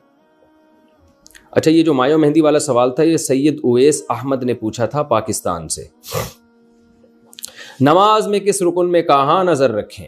وقاص امتیاز انڈیا سے پوچھتے ہیں تشہد اور رکوع میں ہمیں کہاں دیکھنا چاہیے؟ نیز جب سلام پھیریں تو دائیں بائیں جانب دیکھیں یا کندھوں پر؟ جناب وقاص امتیاز صاحب، تشہد میں تو اپنی گود میں نظر رکھنی چاہیے، جہاں ہم بیٹھے ہوتے ہیں نا دو زانوں دونوں رانوں کے درمیان میں۔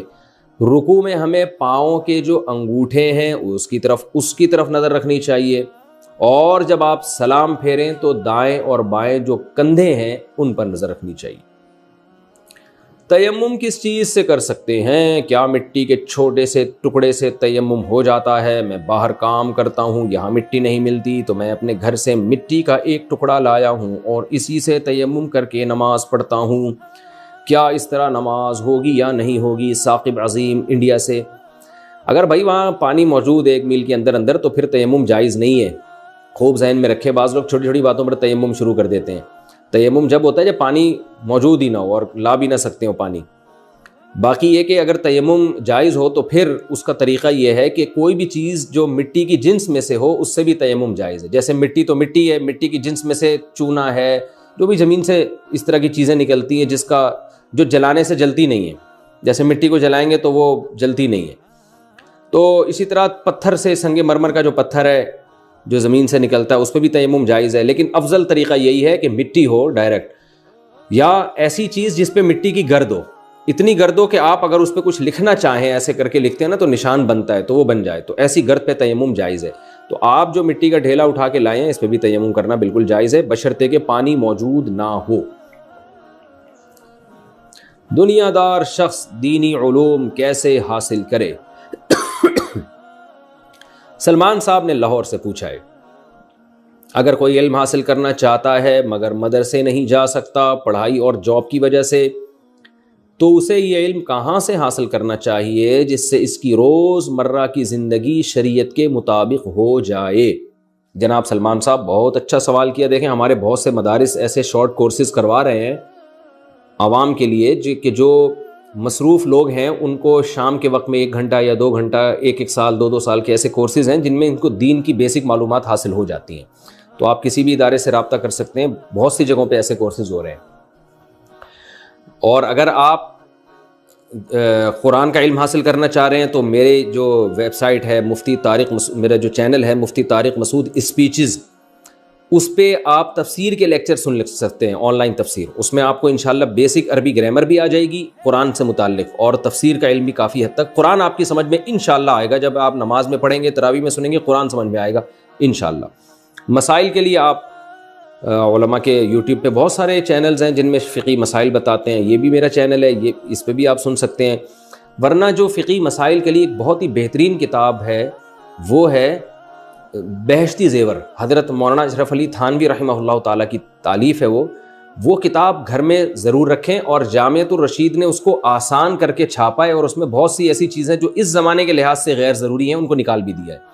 تو تسہیل بہشتی زیور اس نام سے کتاب لازمی گھر میں رکھیں، مولانا اشرف علی تھانوی رحمہ اللہ تعالیٰ کی کتاب ہے، اور جامعۃ الرشید نے اس کو چھاپا ہے بہت آسان کر کے، کیونکہ جس دور میں انہوں نے لکھی تھی وہ اردو بہت گاڑی تھی، وہ اردو آج لوگوں کی سمجھ میں نہیں آتی۔ باقی جب بہشتی زیور کا نام آتا ہے تو بہت سے لوگ اعتراض شروع کر دیتے ہیں یہ کتاب اوتھینٹک نہیں ہے، یہ ہے، اس میں یہ مسئلہ غلط۔ تو اگر کوئی آپ کو اعتراض کر کے کہے کہ یہ مسئلہ غلط ہے تو ہم بیٹھے ہیں یہاں پہ، آپ ہم سے پوچھیں، ہم بتائیں گے انشاءاللہ قرآن اور سنت کی روشنی میں یہ مسئلہ ٹھیک لکھا ہوا ہے، غلط نہیں لکھا ہوا۔ تو یہ کتاب ہر گھر کی ضرورت ہے، خواتین بھی پڑھیں، مرد بھی پڑھیں اس کو۔ اس سے آپ کو روز مرہ کے جو مسائل ہیں نا، جائز ناجائز، حلال و حرام کے، ان کا علم انشاءاللہ حاصل ہو جائے گا۔ فاسق فاجر سے میل جول رکھنا، فاسق اور فاجر کی تعریف کیا ہے؟ ان دونوں میں کیا فرق ہے؟ اور ان کے ساتھ سلام، دعا اور کھانا پینا کیسا ہے؟ فیصل اقبال دبئی سے۔ دیکھیں فاسق فاجر ایک ہی چیز کے 2 نام ہیں۔ فجور کا معنی بھی گناہ کرنا، فسق کا معنی حدود سے تجاوز کرنا۔ تو جو حدود سے تجاوز کرتا ہے وہ فاسق ہوتا ہے، اور جو گناہ کرتا ہے وہ فاجر ہوتا ہے۔ تو ایک ہی چیز کے 2 مختلف تعبیرات ہیں۔ باقی فاسق فاجر کی ڈیفینیشن کیا ہے؟ ہر گناہ گار فاسق ہے اور فاجر ہے، لیکن ایک اصطلاح میں فاسق اس کو کہا جاتا ہے کہ جو کھلے عام گناہ کرتا ہو اور گناہ بھی کبیرہ کرتا ہو. یعنی اصطلاح میں جو ٹرم ہے نا فاسق کی، دیکھیں اللہ کی نظر میں تو ہر وہ شخص بھی فاسق ہے جو چھپ کے بھی گناہ کر رہا ہے، لیکن ہمیں جو فاسق کے احکام دیے گئے ہیں تو ظاہر ہے جو چھپ کے گناہ کر رہا ہے اس کا تو ہمیں پتہ نہیں ہوگا نا. تو ہم نے جو فاسق اور فاجر کے ساتھ جو معاملات کرنے ہیں، جس قسم کے فاسق کے ساتھ، تو اس فاسق کی ڈیفینیشن کیا ہے؟ یعنی وہ فاسق جس کو نماز میں امام بنانا جائز نہیں، جس کو حاکم بنانا جائز نہیں، تو اس فاسق سے فقہا کی مراد یہ ہوتی ہے کہ جو کبیرہ گناہ کرتا ہو اور گناہ بھی علانیتاً کرتا ہو. کبیرہ سے مطلب چھوٹے موٹا، کبھی چھوٹا موٹا ہلکا پھلکا کچھ ہو گیا تو وہ تو صغیرہ گناہ ہے. کبیرہ جیسے زنا ہے، شراب ہے، اور لوگوں کو لڑانے کے لیے ایک دوسرے کے خلاف جھوٹ بولنا، چغلیاں لگانا، اور نماز جان کر قضا کرنا، داڑھی کاٹنا، اور سود کھانا، قتل کرنا، یہ سارے کبائر میں آتے ہیں یہ چیزیں. تو جو کبیرہ بھی کرتا ہو اور علانیہ بھی، یعنی سب کو پتہ بھی ہو کہ یہ جرم کرتا ہے، چھپ کے نہیں کرتا ہو، تو ایسے فاسق اور فاجر سے دوستی لگانا یہ ٹھیک نہیں ہے. وجہ اس کی یہ ہے کہ انسان پر بری صحبت کے اثرات آتے ہیں، بری صحبت کے اثرات آتے ہیں. اگر آپ اس کے ساتھ میل جول رکھیں گے تو کل آپ بھی اس گناہ میں مبتلا ہو سکتے ہیں. آپ صلی اللہ علیہ وسلم نے فرمایا اچھی صحبت کی مثال عطر فروش کی ہے کہ جب آپ عطر فروش کے ساتھ بیٹھتے ہیں تو ہو سکتا ہے وہ آپ کو گفٹ میں یعنی خوشبو دے دے، ورنہ جب تک بیٹھیں خوشبو آتی رہے گی. اور بری صحبت کی مثال آپ صلی اللہ علیہ وسلم نے فرمایا ایسے جیسے بھٹی میں بیٹھے ہیں، چنگاری اڑ کے آپ کے کپڑوں کو جلا سکتی ہے، ورنہ بدبو تو آتی رہے گی آپ کو. تو اس لیے ہمیشہ نیک لوگوں سے اپنا تعلق قائم کرنا چاہیے.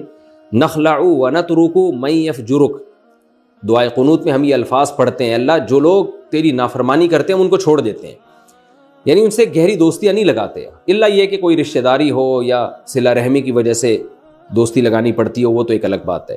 تو نارملی جو فساق اور فجار ہیں، نیک لوگوں کو ان سے اچھا سلوک کرنا تو بہرحال لازم ہے، چاہے کیسا ہی ہو اچھا سلوک ضرور کریں.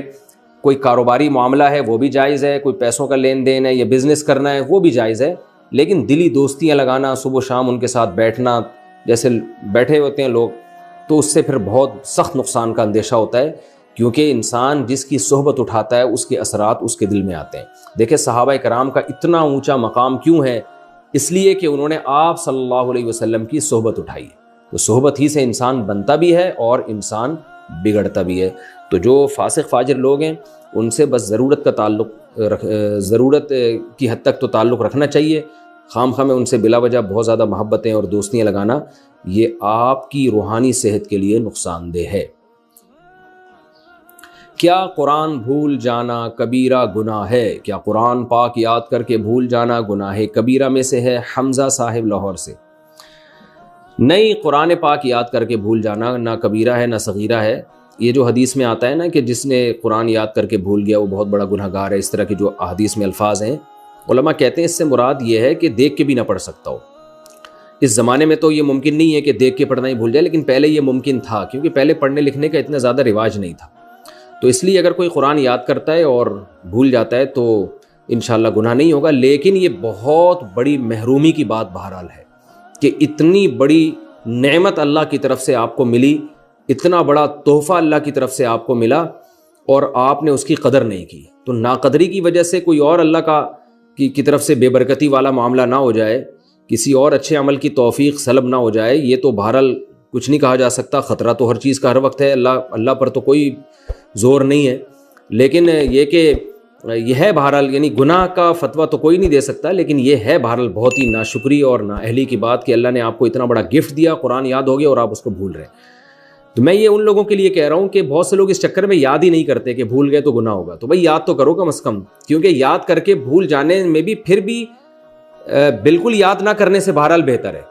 کیونکہ جب آپ ایک صورت یاد کر لیں اگر بھول بھی جائیں تو پھر وہ جب دیکھ کے پڑھیں گے تو روانی سے پڑھیں گے آپ، اور اگر بالکل ہی یاد ہی نہیں کی تو پھر انسان پڑھ ہی نہیں سکتا اس کو بعض دفعہ.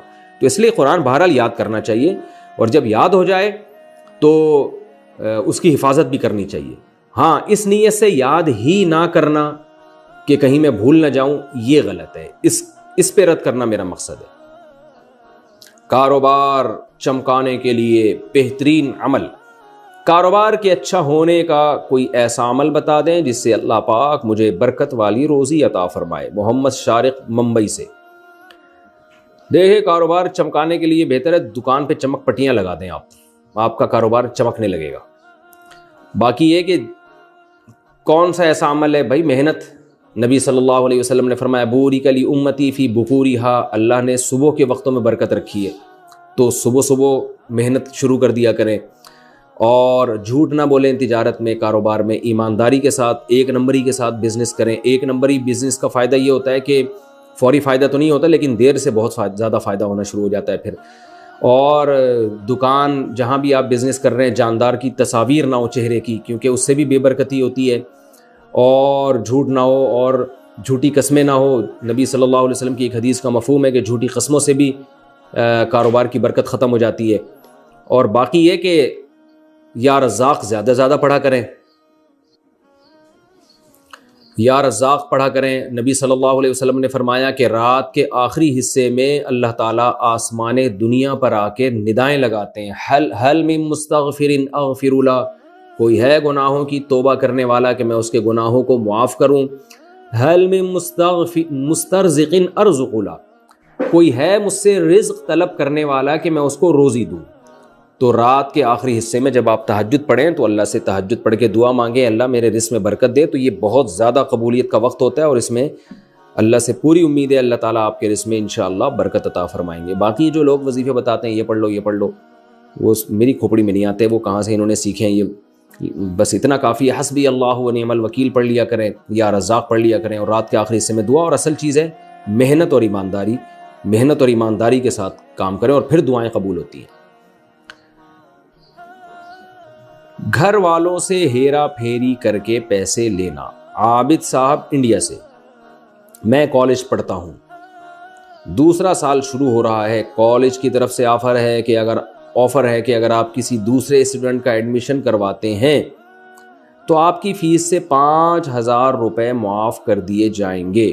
تو کیا میں گھر والوں سے پورے پیسے لے کر 5,000 روپے خود رکھ سکتا ہوں؟ عابد صاحب انڈیا سے، نہیں رکھ سکتے، اس لیے کہ جو فیس آپ گھر والوں کی طرف سے جمع کرا رہے ہیں نا، تو وہ کیونکہ فیس گھر والوں یعنی یہ گھر والوں کو ایک طرح سے سہولت دی جا رہی ہے. اس کی مثال ایسے ہے جیسے آپ کو کوئی سبزی لینے کے لیے بھیجے اور وہ آپ سے تعلق کی بیس پر آپ سے پیسے کم لے، تو آپ نے جس کے لیے خریدی ہے نا تو اسی کے پیسوں سے پھر یہ کم ہو جائے گا. تو آپ کو گھر والے فیس دے رہے ہیں، اب اپنا ادھیلا ایک بھی خرچ نہیں ہو رہا آپ کا، اور وہ کالج والے فیس آپ سے کم لے رہے ہیں، تو کم کا مطلب پھر یہ فائدہ آپ کے گھر والوں کو ہو رہا ہے، آپ کو نہیں ہو رہا. گھر والوں کو بتا دیں کہ بھائی دیکھیں میں کالج میں ایڈمیشن کرواؤں گا اور پھر 5,000 روپے بچیں گے تو وہ میں رکھوں گا. بتا دیں، تو بتانے میں کیا گورنمنٹ کی طرف سے کوئی پابندی تھوڑی ہے. آرٹیفیشل دانت لگوانے کا حکم. اچھا اس میں ایک اور بات یہ بھی ہے، آپ کی فیس سے 5,000 روپے معاف کر دیے جائیں گے. یہ فائدہ گھر والوں کو ہو رہا ہے، تو اس لیے گھر والوں سے آپ اجازت لے لیں. آرٹیفیشل دانت لگوانے کا حکم. محمود عالم کلکتہ، کیا قدرتی دانت نکال کر اور آرٹیفیشل دانت لگانا جائز ہے؟ آرٹیفیشل دانت لگوانے کا حکم. کیا قدرتی دانت نکال کر آرٹیفیشل دانت لگانا جائز ہے؟ محمود عالم کلکتہ سے، بلا وجہ جائز نہیں ہے، کیونکہ یہ تغییر خلق اللہ ہے، اللہ کی تخلیق کو بدلنا ہے. ہاں کوئی ضرورت ہو، جیسے دانت خراب ہو گئے، کیڑا لگ گیا، درد ہو رہا ہے، تو مجبوراً دانت نکال کے آرٹیفیشل لگوا دے، وہ تو ایک الگ بات ہے، لیکن بلا وجہ یہ کام جائز نہیں. پھر جو آرٹیفیشل دانت لگائیں گے اس میں بھی 2 طرح کے دانت ہوتے ہیں، ایک تو آسانی سے نکل جاتے ہیں، ایک ہمیشہ کے لیے لگ جاتے ہیں. تو جو دانت آسانی سے نکل جاتے ہیں تو پھر شریعت میں حکم یہ ہے کہ غسل کرتے ہوئے، وضو کرتے ہوئے ان کو آپ کو نکالنا پڑے گا، اور اگر کسی کا انتقال ہو جائے تو بھی اس کے آرٹیفیشل دانت نکال کے اس کو دفن کیا جائے گا. لیکن اگر وہ مضبوطی سے ایسے لگ گئے کہ ان کو آسانی سے نکالنا ممکن نہیں ہے تو پھر ان کو لگے رہنے دیں، اسی سے غسل بھی ہے، اور جب انتقال ہو جائے گا تو اسی سمیت میت کو دفن کیا جائے گا. لیکن بہرحال جو آپ کا اصل سوال تھا وہ یہی ہے کہ بلا وجہ اپنے سچی مچی کے دانت نکال کے جھوٹی موٹی کے دانت لگانا، یہ اللہ کی تخلیق کو بدلنا ہے، اور یہ حرام ہے، ناجائز ہے. بلا وجہ ضرورت ہو تو کر سکتے ہیں. پیسے ٹرانسفر کرنے پر کمیشن لینا. یہاں استنبول میں جو افغانستان اور پاکستان کے لڑکے کام کر رہے ہیں وہ اپنے گھروں میں پیسے بھیجنے کے لیے میرے پاس آتے ہیں، مثلاً $100 یا $200، تو میں ہر $100 پر ایک لیرہ کے حساب سے دیتے ہیں اور کبھی ڈالر کے حساب سے. اس طرح وہاں افغانی اور پاکستانی کبھی روپیے میں پیسے دیتے ہیں اور کبھی ڈالر میں. کیا یہ سود ہوگا یا نہیں؟ نعمت اللہ صاحب استنبول سے. نعمت اللہ صاحب یہ سود بھی نہیں ہے اور یہ رقم آپ کے لیے حرام بھی نہیں ہے کیونکہ پیسے ٹرانسفر کرنے کا کمیشن لے رہے ہیں, لیکن یہ کام اللیگل ہے جہاں تک مجھے معلومات ہے. تو اللیگل ہونے کی وجہ سے گناہ آپ کو ہو سکتا ہے, باقی یہ سود میں داخل نہیں ہے. کیا طلاق کی خواہش سے طلاق ہو جائے گی؟ میں نے نکاح کیا ہے لیکن رخصتی نہیں ہوئی ہے. میں نے ایک دن اپنی بیوی سے کہا کہ میرا دل چاہتا ہے تمہیں چھوڑ دوں تاکہ تمہارے بھائی کو تکلیف ہو. کیا اس سے طلاق ہو گئی؟ اگر ہو گئی ہے تو کتنی, اور کیا تجدید نکاح کرنا ضروری ہے؟ محمد عادل برازیل سے. محمد عادل صاحب اس سے طلاق نہیں ہوئی ہے, طلاق تو دینے سے ہوگی نا, خواہش ظاہر کرنے سے تھوڑی ہوگی. ایسے تو پھر روٹی کی خواہش سے روٹی پیٹ بھر جانا چاہیے آپ کا, شادی کی خواہش سے شادی ہو جانی چاہیے, بچے کی خواہش سے بچہ ہو جانا چاہیے. تو جیسے یہ ساری چیزیں خواہش سے نہیں ہوتی تو اسی طرح طلاق بھی محض خواہش ظاہر کرنے سے نہیں ہوتی, دینے سے ہوتی ہے. البتہ جو آپ کا مقصد تھا اپنے سالے کو تکلیف دینا, وہ تکلیف ان کو ہو گئی ہوگی, جو بہت غلط کام ہے. نبی صلی اللہ علیہ وسلم نے فرمایا, ابو داؤد کی حدیث ہے, ان احق ما اکرم به الرجل ابنته او اخته, سب سے زیادہ قابل احترام وہ شخص ہے جس کی بیٹی یا بہن آپ کے نکاح میں ہے. تو آپ کو چاہیے اپنے سالے کا, اپنے برادر نسبتی کا آپ اور بردر ان لا کا آپ احترام کریں, اکرام کریں, ان کو تکلیف نہ پہنچائیں. بہت ثواب ملے گا آپ کو انشاءاللہ. اور ویسے بھی اس کو تکلیف پہنچانے کے لیے اپنی بیوی کا کیوں بیڑا غرق کر رہے ہیں؟ یہ بھی تو غلط بات ہے نا. دشمنی اس سے تو بیوی پہ تو نہیں نکالنی چاہیے نا دشمنی. بھیک مانگنا غیر قانونی ہو تو بھیک دینا کیسا ہے؟ یہاں UAE گورنمنٹ نے بھکاریوں کے لیے بھیک مانگنا غیر قانونی قرار دے دیا ہے. پھر بھی یہاں کچھ لوگ پاکستان, بنگلہ دیش, سیریا وغیرہ سے آ کر بھیک مانگتے ہیں. کیا ان کو پیسے دے سکتا ہوں یا نہیں؟ ارسلان صاحب دبئی سے. میں بھی دبئی گیا ہوں, وہاں بڑے بڑے فراڈی ملے ہیں بھکاریوں کے نام پہ. لیول ہوتا ہے بھکاریوں کا لیکن بہت پیسہ ہوتا ہے ان کے پاس. تو مجھے نہیں پتا آپ کو جو بھکاری ملتے ہیں وہ واقعی مجبور ہوتے ہیں کہ نہیں ہوتے. کوئی اگر 100% مجبور ہے جس کا یہ ثابت ہو جائے تو پھر اس کو بھیک دینا بالکل جائز ہے, لیکن دبئی میں بہت مشکل ہے کہ ایسا کوئی ہو. اس لیے آپ وہیں کے علماء سے یہ مسئلہ پوچھیں تو زیادہ بہتر ہے. اور اللیگل بھی ہے تو ظاہر ہے دبئی گورنمنٹ نے کچھ سوچ سمجھ کے قانون بنایا ہوگا. تو میرا خیال یہ ہے کہ یہ مسئلہ ان لوگوں سے پوچھیں جو وہاں کے, دبئی ہی کے کوئی عالم ہو اور وہ وہاں کے حالات کو یہاں سے بہتر جانتے ہوں. تو ان سے پوچھیں کہ گورنمنٹ نے کیوں پابندی لگائی ہے, اس میں کیا حکمتیں ہیں, تو وہ زیادہ اچھا جواب دے سکتے ہیں. پچھلے سالوں کی زکوٰۃ اور قربانی کیسے ادا کریں؟ ایک شخص پر قربانی واجب ہوئی مگر اسے پتہ ہی نہیں چلا, 2 سال بعد اسے پتہ چلا, تو اسے کیا کرنا چاہیے؟ اگر پیسے دینے چاہیے تو کس حساب سے دیں گے اور کس کو دیں گے؟ اس طرح زکوٰۃ بھی بتا دیں, کیونکہ مجھے پتہ نہیں ہے کہ پچھلے سال یا 2 سال پہلے میرے اکاؤنٹ میں کتنے پیسے تھے. افتخار احمد UAE سے. دیکھیں زکوٰۃ کا حساب تو آسان ہے, بینک والوں سے رابطہ کریں, وہ آپ کو بتا دیں گے پچھلے سال آپ کے اکاؤنٹ میں کتنے پیسے تھے, اس حساب سے پچھلے سالوں کی زکوٰۃ دے دیں آپ.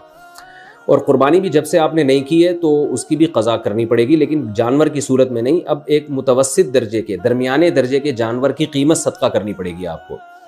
تو آپ دیکھ لیں 2-3 سال پہلے جانوروں کے ریٹ کیا تھے. اب جانور کے تو اب کا ریٹ ہوگا نا.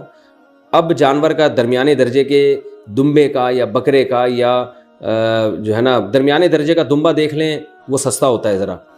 تو اس کا ریٹ مارکیٹ میں پتہ کر کے اس کی قیمت صدقہ کر دیں, اور یہ قیمت انہی لوگوں کو صدقہ کی جائے گی جو زکوٰۃ کے مستحق ہیں. ایک آدمی کو سارے پیسے دینا لازم نہیں ہے, تفریق کر کے بھی دے سکتے ہیں, اور یکمشت دینا بھی واجب نہیں ہے, قسطوں میں بھی ادا کر سکتے ہیں. تو اس طرح سے آپ کی قربانی اور زکوٰۃ کی قضا ہو جائے گی. دعائے قنوت سے پہلے تکبیر اور ہاتھ اٹھانے کا حکم. وتر کی 30 رکعت میں دعائے قنوت سے پہلے تکبیر پڑھنا اور ہاتھ اٹھانے کا کیا حکم ہے؟ کیا یہ واجب ہے یا سنت؟ محمد عاصم انڈیا سے. یہ سنت ہے, لازم نہیں ہے. کوئی نہ بھی اٹھائے تو بھی ٹھیک ہے, دونوں کام, تکبیر بھی اور یہ ہاتھ اٹھانا بھی. فری لانسنگ میں اسٹوڈنٹس کے اسائنمنٹ بنانا. فری لانسنگ میں کچھ پروجیکٹس ایسے آتے ہیں جن میں دوسری یونیورسٹی کے بچے اپنے ایگزامز, ہوم ورک اور اسائنمنٹ وغیرہ پیسے دے کر آن لائن سالو کرواتے ہیں. کیا اس طرح کے پروجیکٹس فری لانسنگ میں کرنا جائز ہوگا اور اس کی کمائی حلال ہوگی یا نہیں؟ ساجد اقبال فیصل آباد سے. دیکھیں جو یہ اسائنمنٹ آپ سے بنوا رہے ہیں ان کے لیے تو بالکل حرام ہے, دھوکہ ہے. جہاں تک میری معلومات ہیں, کیونکہ یعنی جو ادارہ ہے نا جو پروجیکٹ دیتا ہے اور اسائنمنٹ بنانے کا حکم دیتا ہے, ان کی طرف سے اس کی پرمیشن نہیں ہوتی, جہاں تک میری معلومات ہے. میں اس لیے کہہ رہا ہوں کہ اگر کسی ادارے کی طرف سے پرمیشن ہے تو پھر ٹھیک ہے. تو لیکن آپ اگر کسی کو اسائنمنٹ بنا کے دے رہے ہیں تو یہ کام مکروہ ہے, ناپسندیدہ ہے, کیونکہ ایک قسم کا یہ دھوکے میں تعاون ہے, مگر اس کو حرام نہیں کہا جائے گا اس کی ارننگ کو, اس لیے کہ کوئی بھی آپ سے کوئی بھی مضمون لکھوانے کے آپ کو پیسے دے سکتا ہے. باقی یہ اس کا اپنا ہیڈک ہے کہ وہ آگے وہی اسائنمنٹ جو ہے وہ جمع کرا رہا ہے یونیورسٹی میں, تو وہ براہ راست ایک عمل کر رہا ہے. اس کی مثال ہے جیسے کوئی آپ سے چاقو بنواتا ہے, آپ بنا کے دے دیں, باقی یہ اس کا ہیڈک ہے کہ وہ چاقو سے جانور ذبح کرتا ہے یا انسانوں کو کاٹنا شروع کر دیتا ہے یا اس سے خربوزے چھیلتا ہے. تو یہاں ایک شخص کا اپنا عمل ہے پراپر, وہ عمل یہ ہے کہ وہ خود سے یونیورسٹی میں غلط چیز کو جمع کرا رہا ہے جس میں آپ کے ارادے کا دخل نہیں ہے.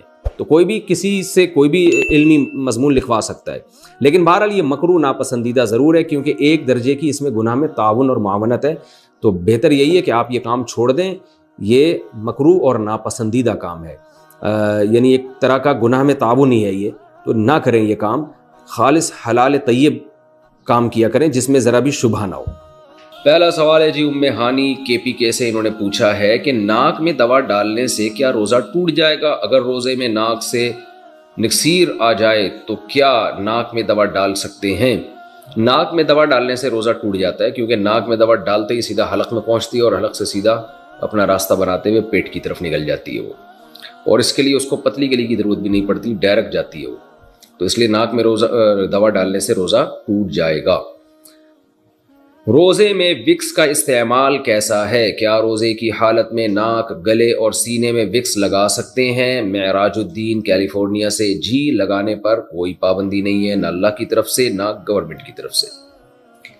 روزے میں انہیلر کا استعمال, مجھے ناک میں ایک بیماری لاحق ہو گئی ہے جس کی وجہ سے سانس لینے میں دشواری ہوتی ہے. اس کے لیے ڈاکٹروں نے دن میں کئی مرتبہ بھاپ اور انہیلر تجویز کیا ہے. میرے لیے روزے کا کیا حکم ہوگا؟ محمد یاسر علی گڑھ سے. دیکھیں, روزے میں باقاعدہ بیٹھ کے اسٹیم لیں گے یا انہیلر لیں گے, روزہ ٹوٹ جائے گا, کیونکہ اس میں دوا کے ذرات ہوتے ہیں جو آپ کے لنگس میں جاتا ہے حلق کے راستے سے, تو اس لیے روزہ ٹوٹ جائے گا. باقی یہ کہ یہ آپ کے لیے جائز ہے یا نہیں ہے, تو بیماری میں اگر سانس یعنی روزے کی حالت میں اگر سانس لینا آپ کے لیے مشکل ہو رہا ہے, اور ظاہر ہے مشکل ہی ہوتا ہے جب کسی کو سانس کی بیماری ہو, تو ایسی کنڈیشن میں ان کے لیے جائز ہے کہ وہ روزہ چھوڑ دیں. تو روزہ چھوڑ دیں اور پھر سردیوں میں روزے کی قضا کریں جب دن چھوٹے ہوتے ہیں. یاد رکھیں کہ جن کو بیماری کی وجہ سے روزہ چھوڑنا جائز ہے نا, تو وہ جائز تو ہے, مگر یہ کہ وہ فدیہ نہیں دیں گے بلکہ روزہ کی قضا کریں گے, اور فدیہ وہ دے گا جو قضا کرنے کی بھی طاقت نہ ہو. تو اگر آپ سردیوں میں جب دن چھوٹے ہوتے ہیں اس وقت بھی آپ کے لیے ایک روزہ رکھنا بھی ممکن نہ ہو, جتنے روزے رکھنے آپ کے لیے قضا ممکن ہے اتنے قضا رکھنے پڑیں گے آپ کو, اور ایک بھی روزہ ممکن نہیں ہے یا ایک ممکن ہے زیادہ ممکن نہیں ہے, تو جتنے روزے آپ کے لیے قضا ممکن نہیں ہے تو پھر آپ ان کا فدیہ ادا کریں گے. اور فدیہ 2.25 کلو گندم ہے ایک روزے کا فدیہ. بعض علماء کے نزدیک 2.25 کلو اور بعض کے نزدیک 2.25 کلو, احتیاط 2.25 کلو میں ہی ہے. تو یا تو کسی غریب کو 2 ٹائم کا کھانا کھلا دیں, یا 2.25 کلو گندم دے دیں, یا 2.25 کلو گندم کے پیسے دے دیں, تو ایک روزے کا فدیہ ہے. لیکن یہ جب ہے جب آپ قضا نہ رکھ سکتے ہوں. روزہ کے لیے حیض روکنے والی دوا کھانا, کیا روزے کے لیے حیض روکنے کی دوا کھا سکتے ہیں؟ قرۃ العین, جی کھا سکتے ہیں, کوئی حرج نہیں ہے, لیکن اس کے سائیڈ ایفیکٹ بہت ہوتے ہیں. تو بہتر یہی ہے کہ نیچر سے لڑائی نہیں کرنی چاہیے اور بعد میں قضا کر لیں اس میں جب اللہ نے اجازت دی ہے. روزہ افطار کا مسنون طریقہ, روزہ کھجور سے کھولنا سنت ہے یا سادہ پانی سے بھی کھول سکتے ہیں؟ نیز شربت سے کھولیں تو کیا حکم ہے؟ تہذیب صاحب امبور سے. پانی سے بھی سنت ہے, کھجور سے بھی سنت ہے, اور یہ جو شربت ہے اس سے سنت نہیں ہے, نقصان بھی دے سکتا ہے. چینی کیوں کھا رہے ہیں؟ پہلی چیز تو انسان کو یہ اچھی کھائے نا. آپ صلی اللہ علیہ وسلم نے کھجور کو شجرت طیبہ سے تعبیر فرمایا ہے, تو اور قرآن میں بھی کشجرۃ طیبۃ اصلھا ثابت وفرعھا فی السماء. تو اللہ نے اس کی بہت سے مفسرین کہتے ہیں اس سے مراد بھی کھجور کا درخت ہے. تو کھجور کا جو پھل ہے نا یہ بہت انسانی صحت کے لیے مفید ہے, اور افطار میں آپ کو جو پاور چاہیے ہوتی ہے نا, طاقت چاہیے ہوتی ہے, وہ کھجور سے ملتی ہے آپ کو, کیونکہ کاربوہائیڈریٹ بھی چاہیے آپ کو, اور کھجور میں اس کے علاوہ بھی بہت سارے وٹامنز ہیں. کہا جاتا ہے کہ ایک چھوٹے سے پھل میں اتنے سارے منرلز اور وٹامن جمع نہیں ہیں جتنے کھجور کے ایک چھوٹے سے پھل میں جمع ہے. واللہ عالم. تو پیغمبروں کی خوراک ہے یہ، آپ صلی اللہ علیہ وسلم کی خوراک ہے. اللہ پیغمبروں کے لیے ایسی خوراک تجویز نہیں کرتے جو کم فائدے کی ہو یا نقصان دہ ہو. تو اس لیے ہمارے ہاں پتہ نہیں کیا مسئلہ ہے، عربوں میں تو کھجوریں بہت کھائی جاتی ہیں، ہمارے ملکوں میں کھجور ہی نہیں کھائی جاتی. اس کی عادت ڈالنی چاہیے، بہت مفید چیز ہے. مسجد میں 8 رکعت تراویح ہو تو 20 کیسے پڑھیں؟ یہاں پر مسجدوں میں 8 رکعت ہی تراویح ہوتی ہے تو ہم 20 رکعت کیسے پڑھیں؟ شعیب صاحب مکہ مکرمہ سے. شعیب صاحب یہ آج کا مکہ مکرمہ ہے جس میں 8 رکعتیں ہوتی ہیں. امام شافعی کے دور کا، 2 صدی ہجری کے دور کا جو مکہ مکرمہ تھا اس میں کہیں بھی 8 نہیں ہوتی تھی. امام شافعی کی گواہی ہے کہ ہم نے جہاں بھی پایا لوگوں کو 20 رکعتیں پڑھتے ہوئے پایا ہے، اور صدیوں سے پوری امت 20 ہی پڑھتی آ رہی ہے. اب مکہ والوں نے حرم کے علاوہ 8 شروع کر دی ہیں. تو آپ کو چاہیے سنت پوری کریں. آپ سنت موقدہ ہے تراویح کی نماز، تو 8 اگر مسجد میں پڑھائی جاتی ہے مسجد میں 8 پڑھ لیں، اور پھر 12 گھر آ کے پوری کر لیں، یا مسجد میں ہی 12 پڑھ لیں. کوئی آپ کو روکے گا تو نہیں، آپ اخفل طریقے سے پڑھ لیں. اگر جماعت سے لوگ آپ کو روک رہے ہیں تو اپنی جماعت کرا لیں، اپنی نہیں کرا سکتے تو الگ پڑھ لیں، گھر میں آ کے پڑھ لیں، کسی بھی طرح پڑھ لیں، کوئی اس میں حرج نہیں ہے. کیا تسبیح تراویح شرعاً ثابت ہے؟ تراویح تسبیح جو ہر 4 رکعت کے بعد پڑھی جاتی ہے، کیا یہ ثابت ہے؟ اور اس کا پڑھنا کیسا ہے؟ رضوان تلا گنگ سے. یہ جو 4 رکعت تراویح کے بعد پڑھتے ہیں نا، سبحان ذی الملکوت والجبروت، اس طرح کی کوئی لمبی چوڑی دعا ہے، یہ کہیں بھی ثابت نہیں ہے. لوگ اس کو چونکہ سنت سمجھنے لگے ہیں تو اس لیے اس کو چھوڑ دینا چاہیے. تو 4 رکعتوں کے بعد کچھ بھی ثابت نہیں ہے. بیٹھے رہیں، خاموش بیٹھے رہیں، کوئی بھی ذکر کر لیں، کچھ بھی نہ کریں، دعا مانگ لیں، سب جائز ہے. تراویح پڑھا کر معاوضہ لینا، حافظ کا تراویح کا معاوضہ لینا کیسا ہے؟ عرفان پٹیل، جگہ نہیں بتائی کہاں سے.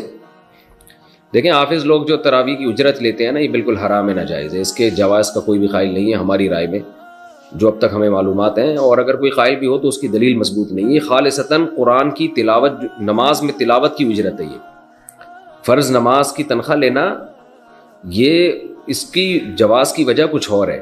اس کی وجہ یہ کہ فرض نماز شاعر اسلام میں سے ہے.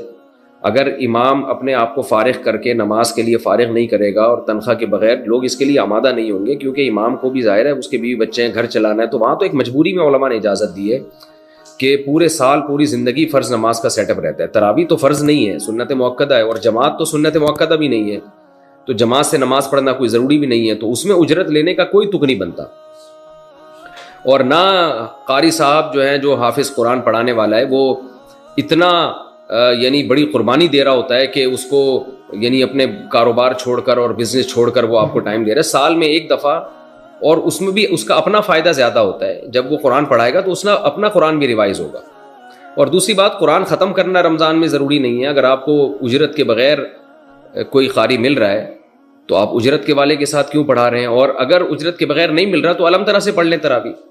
تو اس لیے اس پر جتنے بھی صحیح مستند علماء ہیں، لوگ فتوے تو لے آتے ہیں، فلاں نے فتویٰ دیا کہ تراویح کی اجرت جائز ہے فلاں، لیکن جو مستند علماء ہیں اور مستند ادارے ہیں دینی ہمارے، ان سب کا مشترکہ فتویٰ یہی ہے کہ حافظ کے لیے، قاری کے لیے تراویح پڑھانے کے پیسے لینا جائز نہیں ہے، حرام ہے، ناجائز ہے. ہاں اگر کوئی ہدیہ کسی کو دے دے تو ہدیہ پر تو کوئی پابندی نہیں ہے، لیکن وہ ہدیہ بھی اجرت کی شکل میں نہیں ہونا چاہیے. بعض مسجدوں میں سب کو پتہ ہے کہ اتنے پیسے یہاں ملیں گے، اگر قاری کو پتہ ہو یہ پیسے نہیں ملیں گے وہ پڑھائے گا ہی نہیں، تو ایسا ہدیہ بھی اجرت ہی ہے، یعنی وہ بھی کمیشن میں ہی آتا ہے. تو اس لیے اپنے ثواب کو ضائع نہ کریں. اگر کوئی قاری تراویح پڑھانے کی اجرت لیتا ہے یا وہ ہدیہ لیتا ہے، لیکن ہدیہ اجرت ہی کے طور پر ہے. اس کی دلیل یہ ہے کہ اگر اس کو یہ بتا دیا جائے کہ آپ کو ہماری مسجد سے کوئی گفٹ نہیں ملے گا تراویح کی، تو پھر دیکھیں وہ پڑھاتا ہے کہ نہیں پڑھاتا. اگر پھر بھی پڑھاتا ہے اس کا مطلب دل سے پڑھا رہا ہے، اور نہیں پڑھاتا اس کا مطلب اس کے پیش نظر ثواب نہیں ہے بلکہ یہ پیسے ہیں. تو علماء نے لکھا ہے کہ اگر کوئی قاری حافظ تراویح پڑھانے کے باقاعدہ پیسے لیتا ہے اور آپ کو پتہ ہے کہ پیسے نہیں دیے تو یہ تراویح نہیں پڑھائے گا، تو ایسا شخص کے پیچھے، ایسے قاری کے پیچھے تراویح پڑھنا بھی جائز نہیں ہے. پھر قرآن دیکھ کر تراویح پڑھانا، اگر کسی حافظ کا حفظ کمزور ہو گیا ہو، وہ تراویح پڑھاتے ہوئے کسی پارے کو دیکھ کر تراویح پڑھا سکتا ہے جو پارا زیادہ کچا ہو. بنت عزیز احمد انڈیا سے، یہ امام احمد ابن حنبل کے نزدیک جائز ہے، باقی فقہا کے نزدیک جائز نہیں ہے. اس کے دلائل کیا ہیں پھر میں کسی اور وقت میں اس کی تفصیل بتاؤں گا. ایسے حافظ کے پیچھے آپ قرآن نہ پڑھیں جو دیکھ کے قرآن پڑھ رہا ہو. رمضان میں تہجد کا کیا حکم ہے؟ رمضان میں تہجد کا کیا حکم ہے؟ جبکہ وطر امام کے ساتھ ادا کر لیتے ہیں تو کیا وطر کے بعد بھی تہجد پڑھ سکتے ہیں؟ کیونکہ سنا ہے کہ وطر کو آخری نماز بنانا چاہیے۔ شعیب صاحب کشمیر سے، بالکل صحیح سنا آپ نے۔ حدیث میں آتا ہے اجعلوا آخر صلاتکم وطرا، آخری نماز وطر کو بناؤ۔ لیکن آپ صلی اللہ علیہ وسلم کا یہ حکم واجبی نہیں ہے، استحبابی ہے، کیونکہ آپ سے خود ثابت ہے وطر کے بعد نماز پڑھنا۔ تو اس لیے بہتر تو یہی ہے کہ وطر بالکل آخر میں پڑھیں تہجد کے بعد۔ لیکن رمضان میں چونکہ وطر جماعت سے پڑھے جاتے ہیں تو جماعت کی فضیلت حاصل کرنے کے لیے آپ وطر پہلے پڑھ لیں اور پھر تہجد میں آنکھ کھلے تو تہجد بھی پڑھیں۔ اس لیے تہجد نہ چھوڑیں کہ میں وطر پہلے پڑھ چکا ہوں، تو تہجد الگ سے پڑھ لیں پھر بعد میں۔ مزدور روزہ کیسے رکھے؟ کیا مزدور کے لیے روزہ معاف ہے جو بہت زیادہ کٹھن کام کرتا ہو؟ اگر ان کو روزہ رکھنا ضروری ہے تو رمضان میں پیسوں کا کہاں سے انتظام ہوگا؟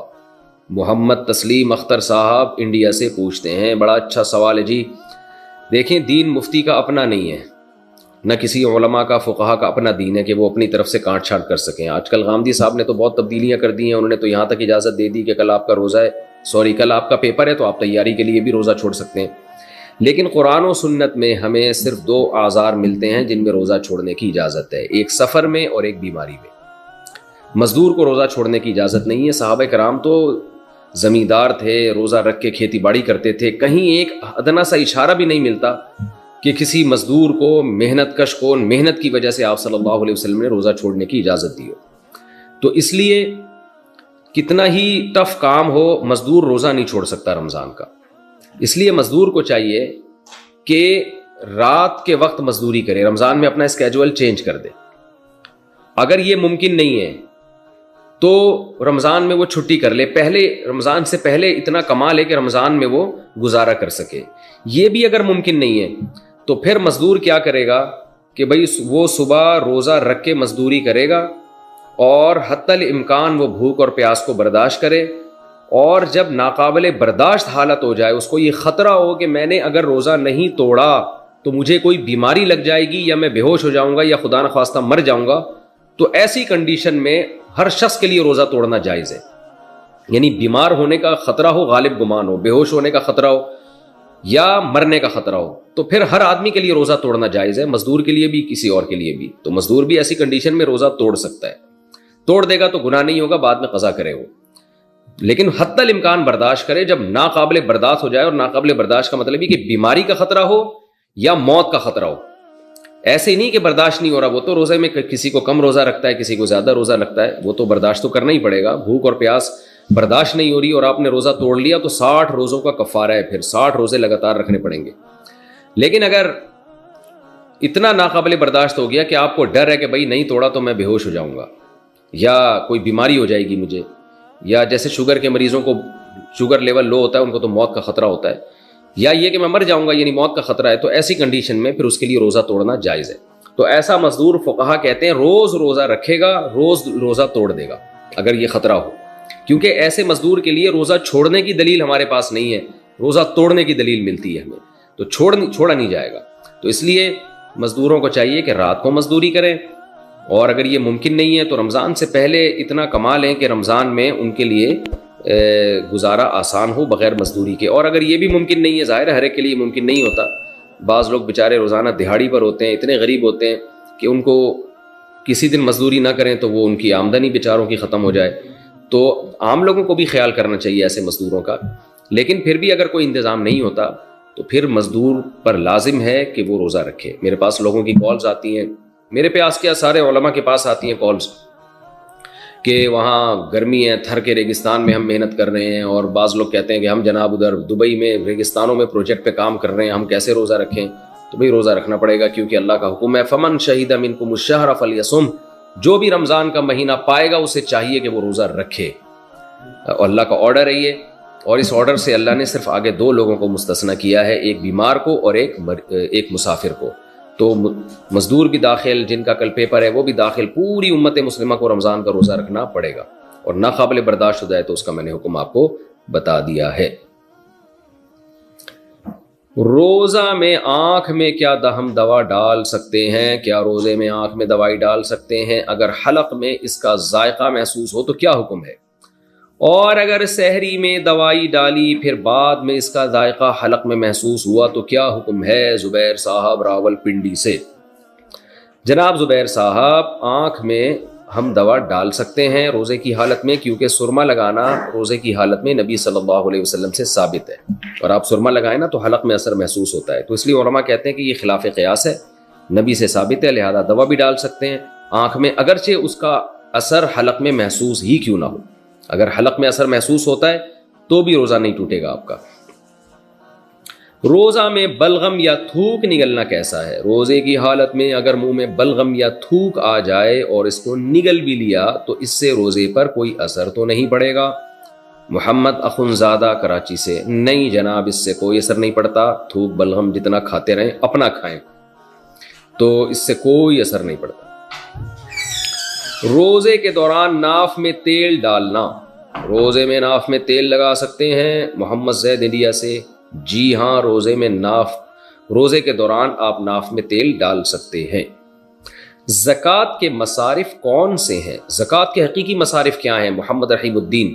قرآن نے زکوٰۃ کے مصارف بیان کیے ہیں، فقراء مساکین، تو فقہا نے قرآن اور سنت کو سامنے رکھ کر عوام کی سہولت کے لیے ایک نصاب بیان کیا ہے کہ بھائی 52.5 تولہ چاندی، کیش رقم اور گولڈ اور تجارتی مال، یعنی کوئی بھی چیز جو بیچنے کے لیے خریدی ہے، اور ضرورت سے زیادہ سامان۔ ضرورت سے زیادہ سامان وہ ہوتا ہے جو پورے سال استعمال میں نہ آتا ہو۔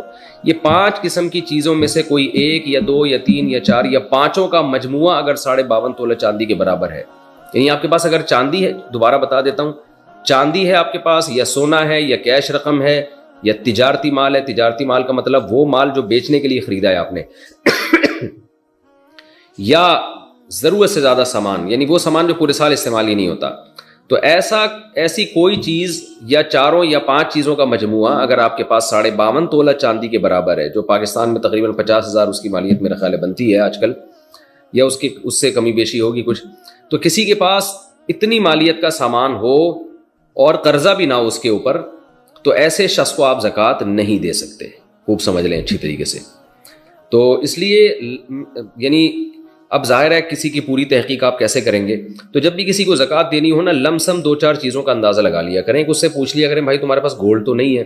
اگر اس کے پاس گولڈ ہے تو زکوٰۃ نہیں دے سکتے، کیونکہ عام طور پر اتنا گولڈ ہوتا ہے جو 52.5 تولے چاندی کے برابر پہنچ چکا ہوتا ہے عام طور پہ۔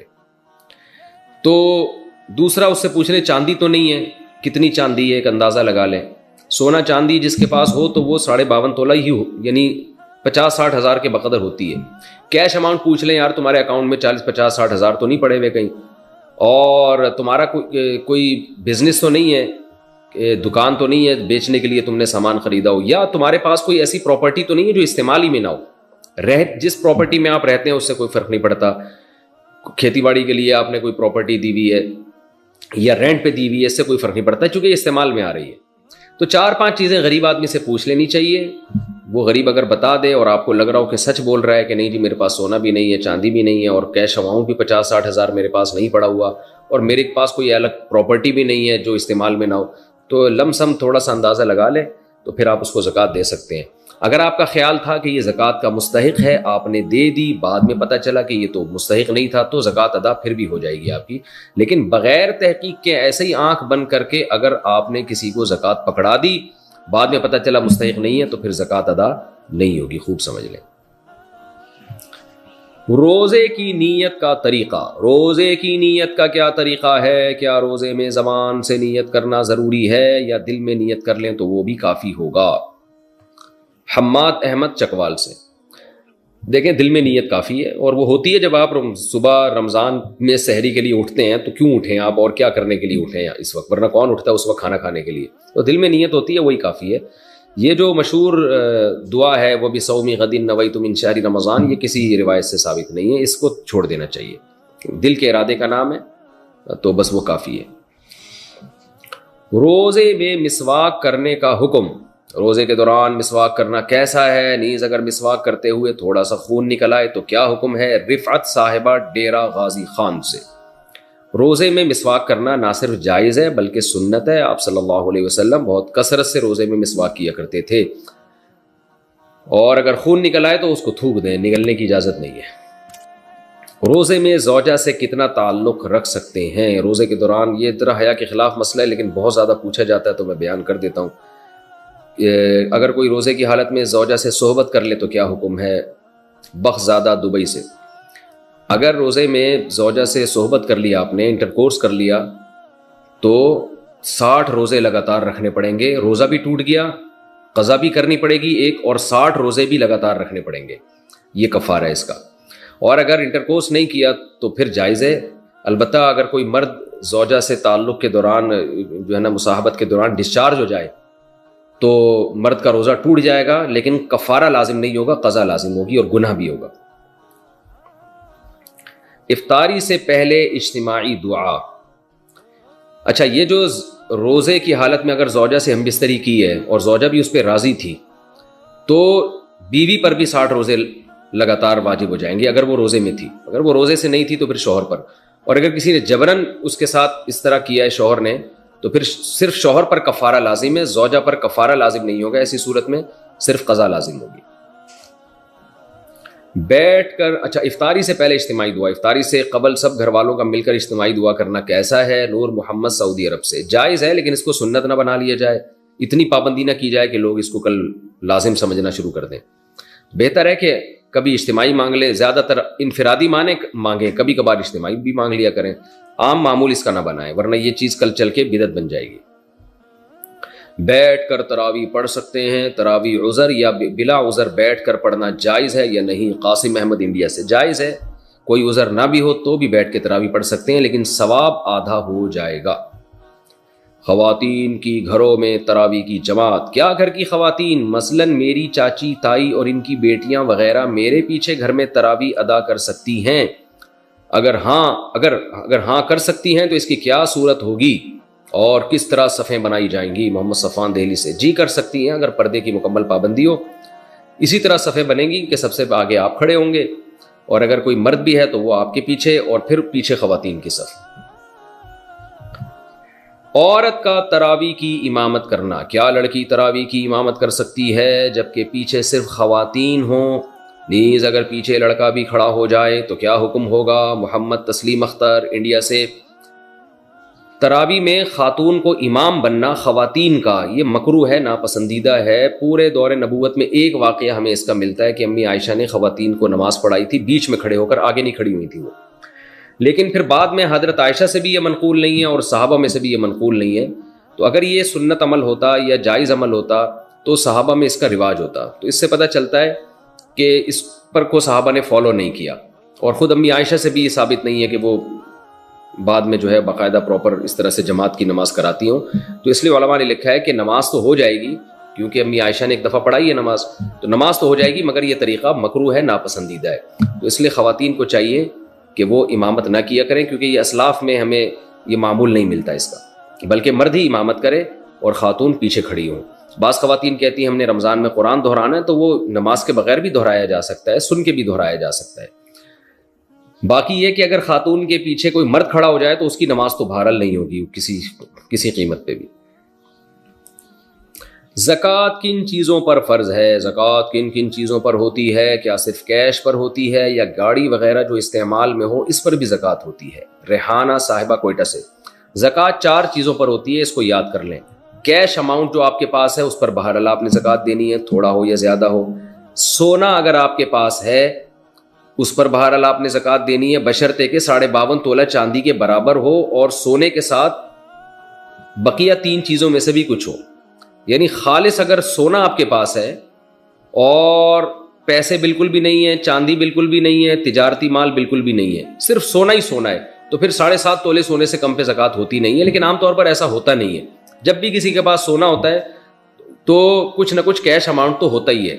تو اس لیے پھر ایسی صورت میں سونا نہیں دیکھا جائے گا، بلکہ یہ دیکھا جائے، سونا اصل نہیں دیکھا جائے گا بلکہ سونے کی ویلیو دیکھی جائے گی کہ 52.5 تولے چاندی کے برابر سونا ہے یا نہیں ہے. اور وہ آدھا تولہ سونا بھی آج کل 52.5 تولے چاندی کے برابر ہو جاتا ہے. تو اس لیے دوبارہ بتا دیتا ہوں، 4 چیزیں دیکھنی ہے: سونا، چاندی، کیش اماؤنٹ اور سامان تجارت.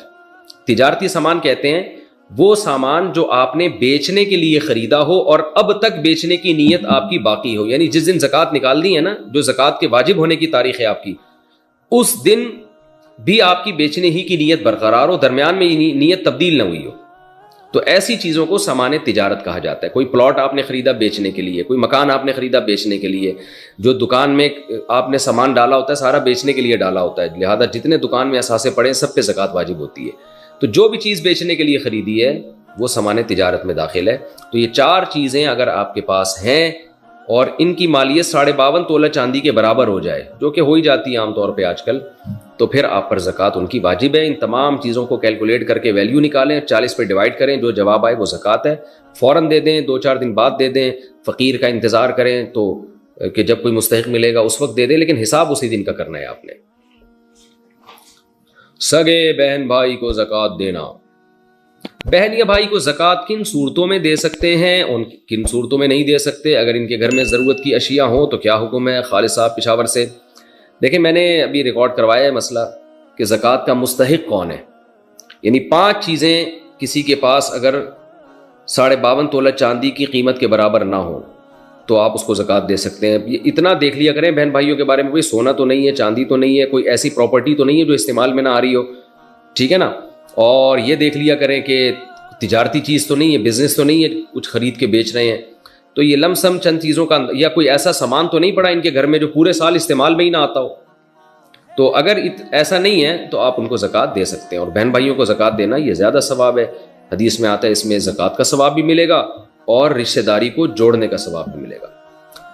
سسرالی رشتہ داروں کو زکوٰۃ دینا, کیا ساس سسر یا سالے کو زکوٰۃ دینا جائز ہے؟ عائشہ صاحبہ پشاور سے. جی اگر وہ غریب ہے تو سالے کو زکوٰۃ دے دیں آپ. سالے کو ہو سکتا ہے سالہ اسی بہانے کچھ ٹینشن دینا کم کر دے تو دے سکتے ہیں. ساس کو زکوٰۃ دے دیں, لیکن ساس کو اگر آپ نے یہ کہہ کے زکوٰۃ دی نا کہ یہ زکوٰۃ ہے تو ساس کا ساس پنا اور بڑھ جائے گا کہ میری بہو مجھے زکوٰۃیں کھلا رہی ہے.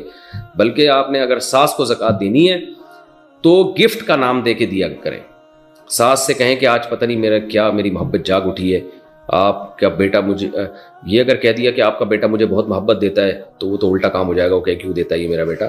تو ساس کو آپ نے یہ کہنا ہے کہ آپ بہت اچھی ہیں تو یہ میری طرف سے آپ کو گفٹ ہے. تو یہ خوب سمجھ لیں کہ ساس کو اگر یہ کہہ دیا نا کہ آپ کا بیٹا مجھ سے بہت محبت کرتا ہے تو اس سے ساس خوش نہیں ہوگی, وہ ٹینشن, رپورٹیں جو آج کل آ رہی ہیں وہ یہ ہے کہ وہ ٹینشن میں آ جائے گی. تو بس یہ کہہ دیا کہ اس سے کہ بھئی یہ جو ہے وہ, اچھا یہ کہہ دیا کہ آپ کا بیٹا میرے ساتھ اچھا سلوک نہیں کرتا تو بھی ساس کو ٹینشن ہوگی کہ میرے بیٹے کی شکایت کر رہی ہے.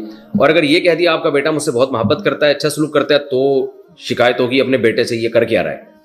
تو حکیم الامہ نے لکھا ہے کہ ساسیں کسی حال میں خوش نہیں ہوتی. بیٹا بہو سے اچھا سلوک کرے تو ان کو ٹینشن شروع ہو جاتی ہے, اچھا سلوک نہ کرے تو ٹینشن ہوتی ہے. لیکن میں بار بار بتا دوں, یہ میں ان ساسوں کے بارے میں بات کر رہا ہوں جو میرا کلپ دیکھ نہیں رہی ہیں, سن نہیں رہی ہیں, یہ ذہن میں رکھیں. اور جس ساس تک بھی میرے اس کلپ کی خبر پہنچے گی میں اس کے علاوہ ساس کی بات کر رہا ہوں. ایسا نہ کوئی ساس ٹینشن میں آ جائے, مفتی صاحب میرے بارے میں ایسا کہہ رہے ہیں, تو آپ کے بارے میں کہہ ہی نہیں رہا, میں آپ کے علاوہ کے بارے میں کہہ رہا ہوں. بہرحال ساس سسر یا سالے کو زکوٰۃ دی جا سکتی ہے اگر وہ غریب ہیں, لیکن جب عزت دار لوگوں کو زکوٰۃ دینا تو زکوٰۃ کا لیبل نہ لگائیں, اس پہ گفٹ کا لیبل لگائیں. دل میں زکوٰۃ کی نیت کریں, دیتے ہوئے آپ تحفہ کہہ دیں اس کو. فلیٹ اگر کرائے پر دیا ہو تو زکوٰۃ کا حکم. میرے پاس ایک فلیٹ ہے جو میں نے کرائے پر دیا ہوا ہے, اس پر زکوٰۃ کا حساب کیسے ہوگا جبکہ اس کا کرایہ بھی ہر ماہ خرچ ہو جاتا ہے؟ عمیر ظرف کراچی سے. کرائے کے فلیٹ یا کرائے کے مکان پر زکوٰۃ نہیں ہوتی, اس کے کرائے پر زکوٰۃ ہوتی ہے بشرطے کہ وہ کرایہ آپ کے پاس اس وقت تک محفوظ ہو. پلاٹ پر زکوٰۃ کا حکم. جو پلاٹ نفع کمانے کی نیت سے خریدا لیکن پلاٹ 4 سال تک نہیں بکا, اب ہر سال اس کی زکوٰۃ دیں گے یا جب فروخت ہوگا تب صرف اسی سال کی زکوٰۃ دیں گے؟ حافظ محمد طلحہ بورے والا سے. نہیں جناب, ہر سال زکوٰۃ دینی پڑے گی, بے شک وہ نہ بکے, کیونکہ آپ نے پلاٹ بیچنے کے لیے خریدا ہے تو چاہے وہ اس پہ پروفٹ ہو یا نہ ہو, آپ نے ہر سال اس کی ویلیو لگانی ہے اور اس ویلیو پر آپ نے زکوٰۃ دینی ہے, چاہے وہ پلاٹ آپ کا بکے یا نہ بکے. جب تک نہیں بکتا زکوٰۃ دیتے رہیں گے آپ. زکوٰۃ کی تاریخ کیسے مقرر کریں؟ زکوٰۃ کی ادائیگی کا حساب کرنے میں شمسی سال کو اختیار کیا جائے گا یا قمری سال کو؟ ظاہر شاہ 4 سدہ سے. جناب قمری سال کو, شمسی سال سے نہیں ہوتا حساب زکوٰۃ کا, قمری سال, چاند والا سال. تاریخ کیسے مقرر کریں؟ بہت آسان ہے. زندگی میں پہلی مرتبہ جب آپ کے پاس 52.5 تولہ چاندی کے برابر کیش رقم آ جائے یا سونا آ جائے یا کوئی تجارتی مال آ جائے، یعنی آپ کوئی چیز خریدیں بیچنے کے لیے اور اس کی ویلیو اتنی ہو، یا جو ہے نا یعنی 4 چیزوں میں سے ایک چیز آ جائے، کیش رقم، چاندی